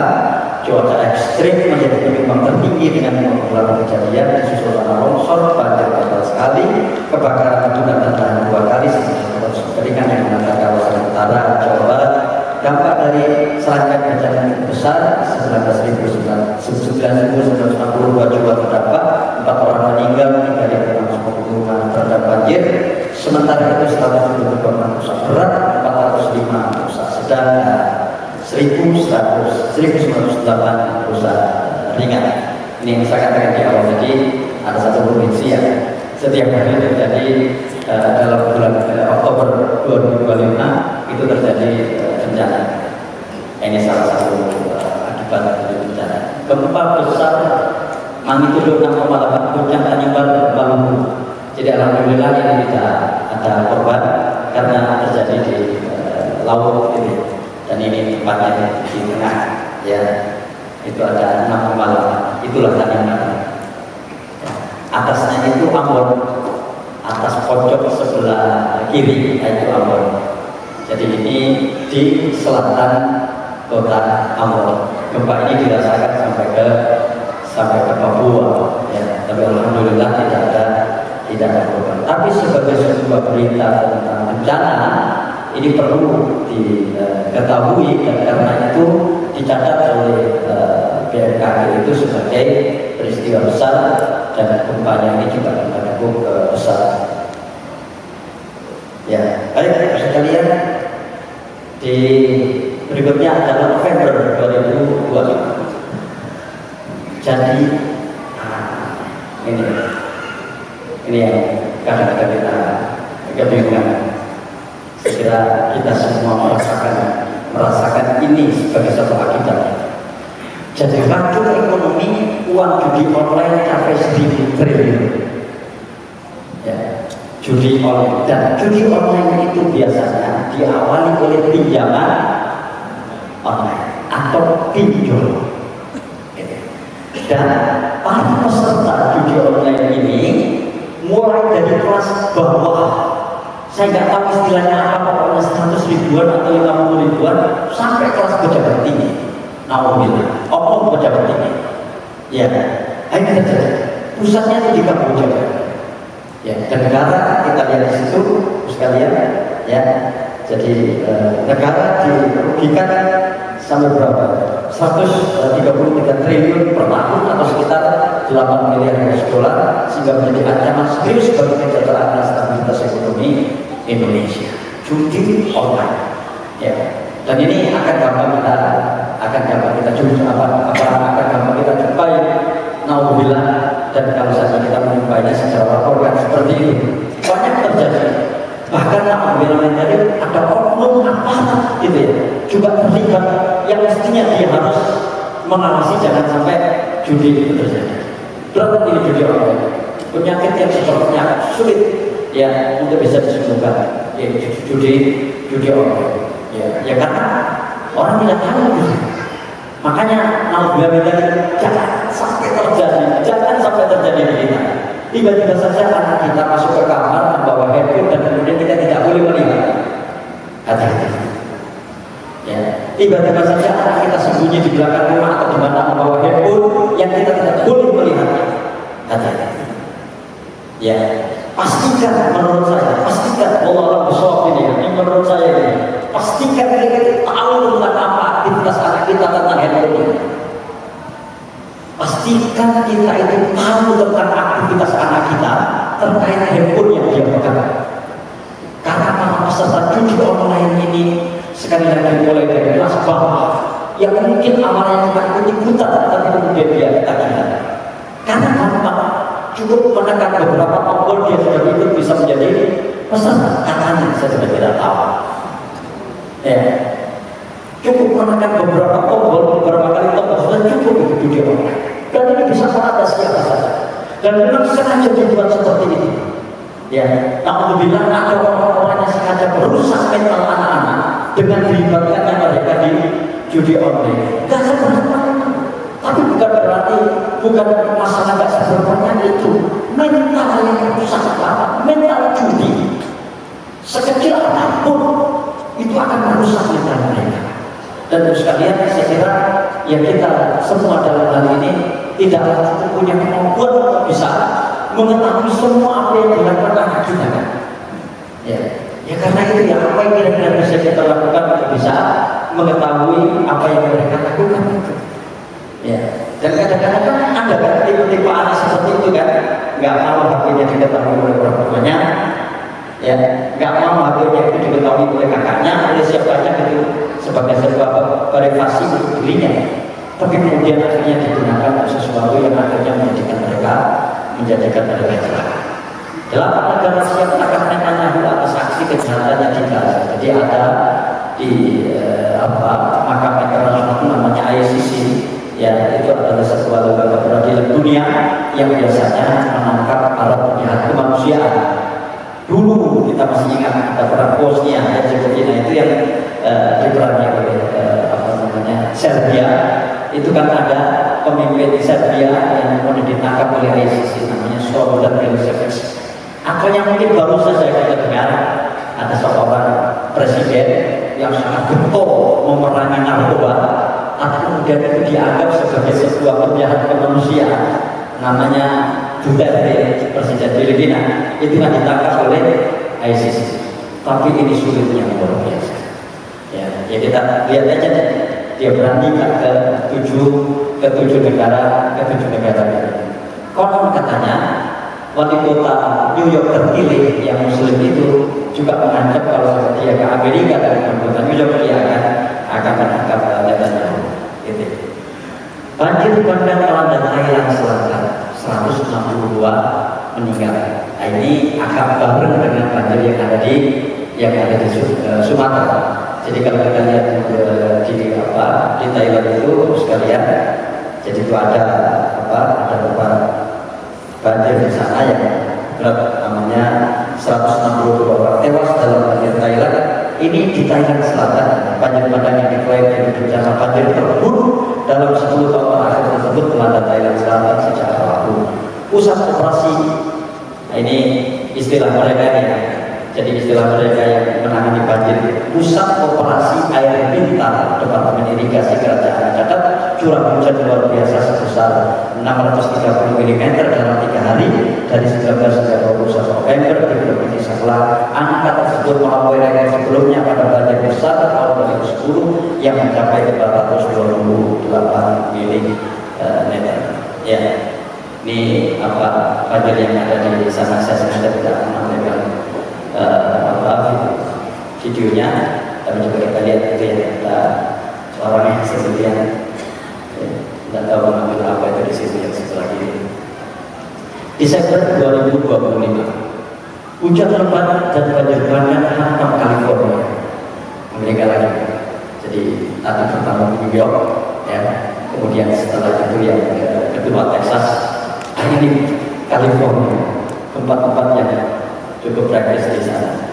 Ya, jadi yang terkenal itu adalah Los Angeles. Hujan deras memicu banjir bandang di seluruh wilayah California Selatan, Amerika Serikat. Cuaca ekstrim terjadi saat serangkaian badai Natal menghantam negara bagian tersebut. Didorong oleh aliran atmosfer yang dikenal sebagai Pineapple Express yang membawa air tinggi dari Hawaii ke pantai barat Amerika Serikat.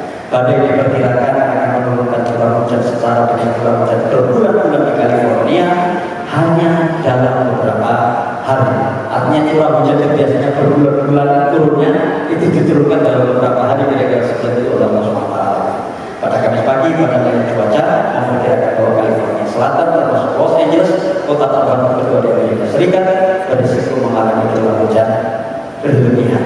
New York, kota paling padat di Amerika, sudah kena tadi dulu. Nah sekarang Los Angeles sebagai kota kedua terpadat kena banjir bandang.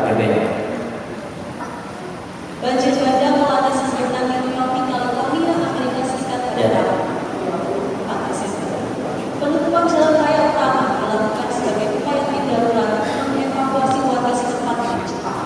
Diketahui curah hujan yang tinggi menjadi pemicu bencana ini terjadi.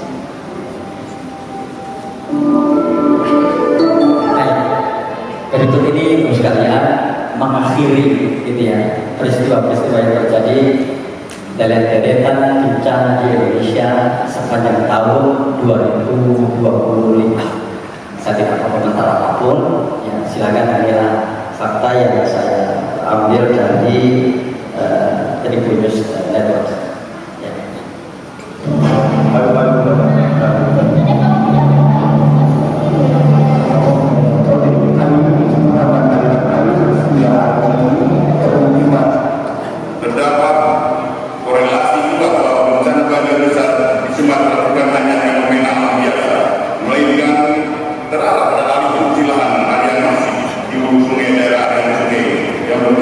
Bapak Jaga Tinggi.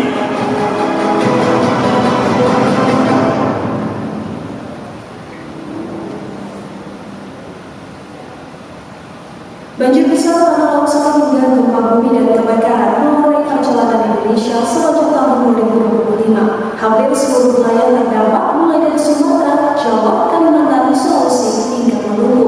Berikut ini deretan bencana besar yang terjadi di tanah air sepanjang tahun.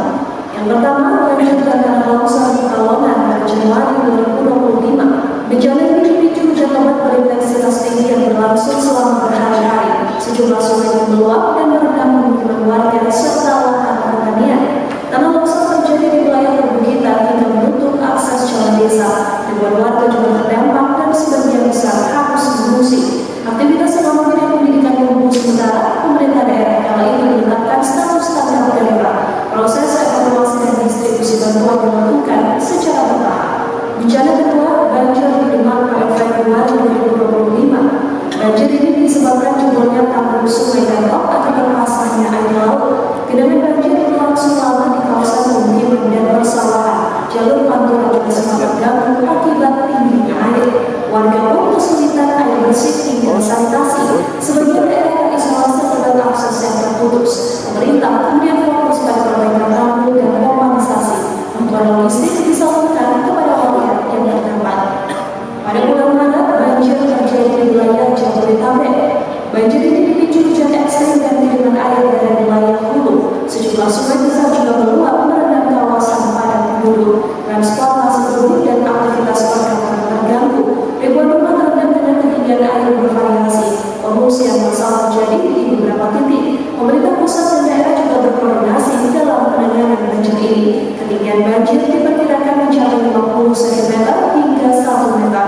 Evaluasi sistem drainase dan pengendalian banjir kembali disorot dalam banjir ini. Bencana selanjutnya adalah gempa di Bengkulu dengan magnitudo 6,3 pada bulan Mei 2025. Gempa berkekuatan magnitudo 6,3 mengguncang wilayah Bengkulu dan sekitarnya. Getaran dirasakan hingga provinsi tetangga. Sejumlah bangunan rusak, setidaknya 100 rumah warga dan fasilitas umum terdampak. Warga juga sempat panik dan mengungsi ke ruang terbuka. Gempa ini tidak berpotensi tsunami, namun berkali-kali adanya gempa susulan yang terjadi. Tim SAR kemudian melakukan pendataan hingga penanganan korban. Pemerintah mengupayakan percepatan rehabilitasi hingga rekonstruksi. Pada bulan Juli 2025 diwarnai kebakaran hutan dan juga lahan. Kebakaran ini terjadi di puncak musim kemarau di sejumlah wilayah. Titik awal terdeteksi di wilayah Sumatera Utara, Sumatera Barat hingga Riau. Hal ini dipicu kondisi cuaca kering hingga aktivitas pembakaran lahan. Asap pekat juga mengganggu kualitas udara hingga kesehatan warga. Beberapa penerbangan juga terganggu akibat jarak pandang yang terbatas. 150 hektar lahan terbakar di kawasan Tele hingga 30 hektar di kawasan Tonggi.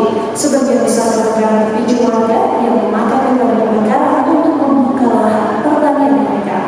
Tragedi ke-6, longsor yang terjadi di Banjarnegara pada bulan November. Longsor ini setidaknya berdampak pada 934 jiwa hingga ratusan rumah rusak. Longsor pertama terjadi pada 15 November 2025 di Desa Tengaru. 3 orang meninggal dunia dan 20 lainnya dinyatakan hilang. Bencana yang juga terjadi pada bulan November adalah erupsi Semeru. Erupsi Semeru terjadi pada 19 November 2025. Letusan menyebabkan kerusakan yang cukup parah. Erupsi ini memaksa 1.131 warga di Kecamatan Pronojiwo dan Jatipuro harus mengungsi, barang curah runtuh dan menimbun rumah warga. Tragedi terakhir adalah banjir dan longsor di wilayah Sumatera. Bencana ini menjadi bencana terburuk sepanjang tahun 2025. Tragedi ini diawali dengan bencana ekstrim yang memicu banjir bandang dan longsor di Aceh, Sumatera Utara, dan Sumatera Barat. Hingga 14 Desember korban tewas mencapai lebih dari 1.000 orang. Tak hanya air dan tanah, bencana ini juga membawa gunung ganggu. Upaya pemulihan pasca bencana terus dilakukan. Pemerintah tidak menetapkan status darurat bencana nasional, namun Gubernur Aceh menetapkan status darurat bencana daerah. Dari banjir, longsor, gempa hingga erupsi gunung api, duka dan kehilangan menjadi catatan terakhir yang tak terpisahkan. Namun di tengah bencana, solidaritas dan gotong royong terus hidup, menjadi pengingat bahwa harapan selalu tumbuh dari kepedulian bersama. Dan Triple X sekarang. Artinya kalau kita menganggap bahwa bencana ini adalah peringatan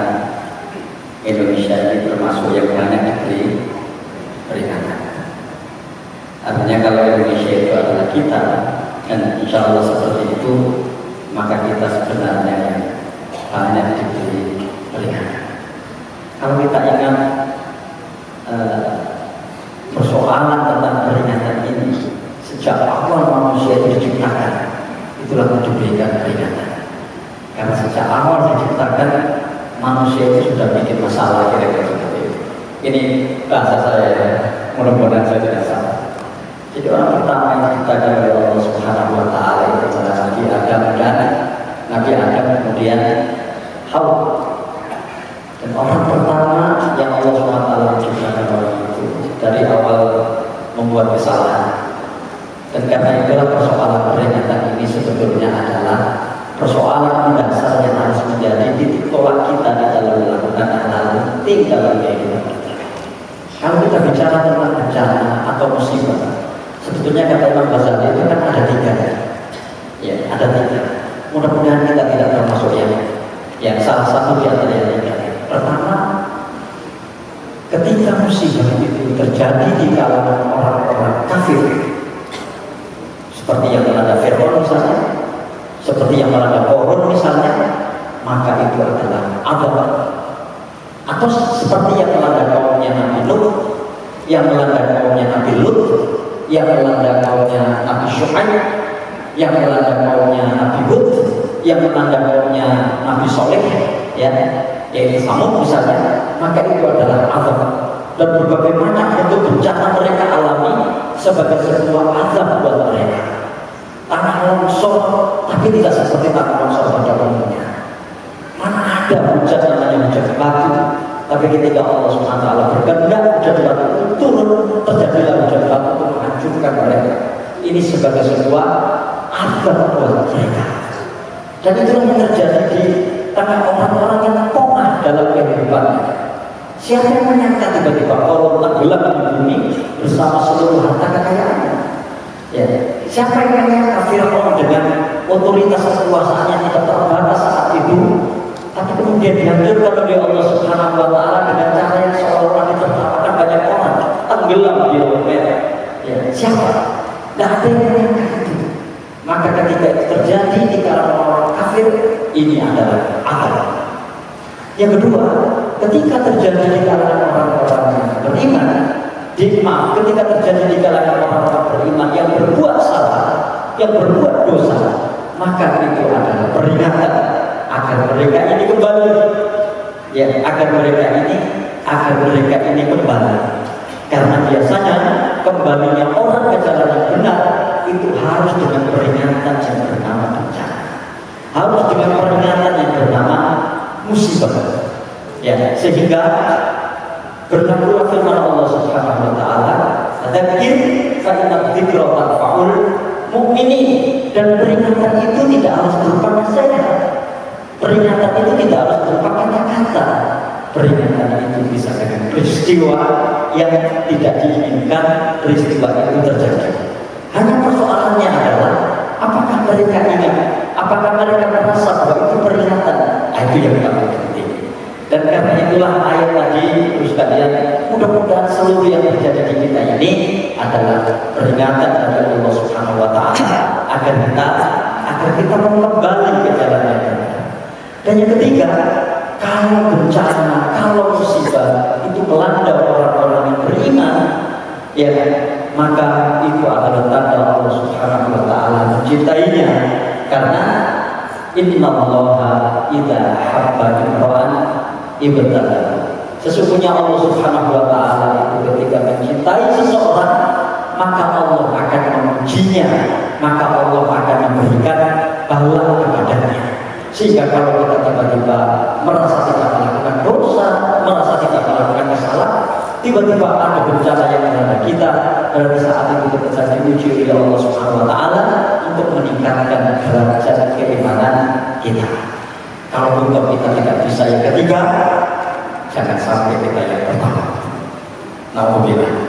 Sekali lagi, kalau kita belum bisa yang ketiga, ya, untuk meningkatkan derajat keimanan tadi, maka jangan sampai kita yang pertama yang mendapatkan adab. Jadilah kita termasuk yang kedua, yaitu peringatan yang mudah-mudahan peringatan itu yang menjadi kita mau kembali.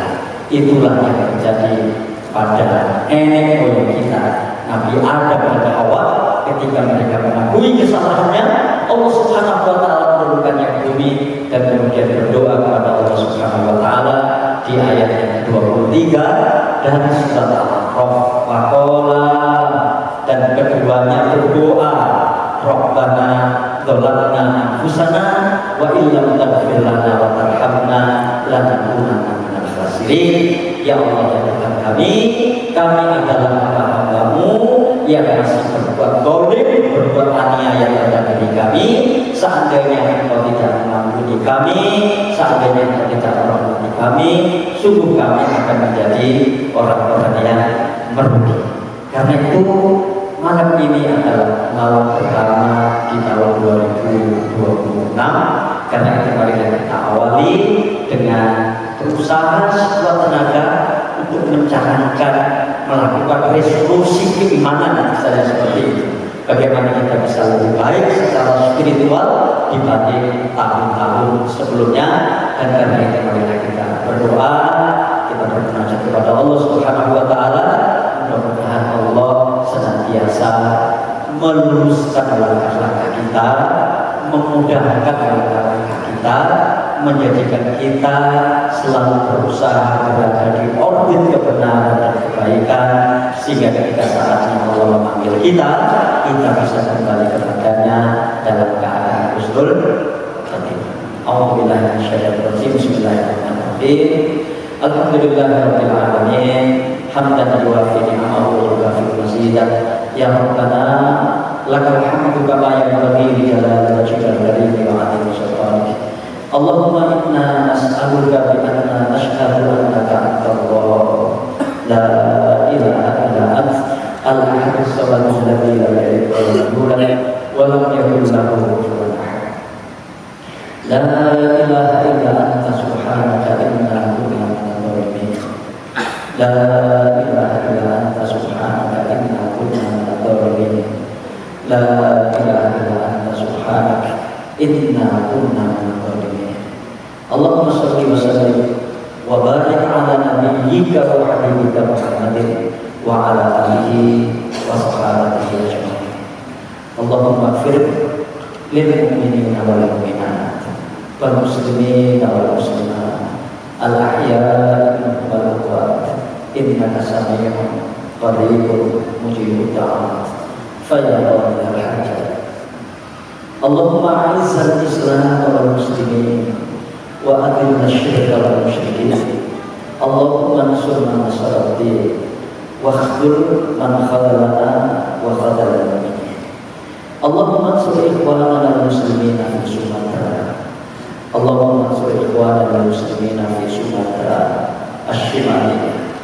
Allahumma ansur ikhwanana al-muslimina fi Sumatera al-Gharbiyyah. Allahumma ansur ikhwanana al-muslimina fi Nahru Aceh dan Salam. Allahumma ansur ikhwanana al-muslimina fi Palestin. Allahumma ansurhum wa thabbit aqdamahum wa zalzil quluba a'daihim. Rabbana zalamna anfusana wa illam taghfir lana wa tarhamna lanakunanna minal khasirin.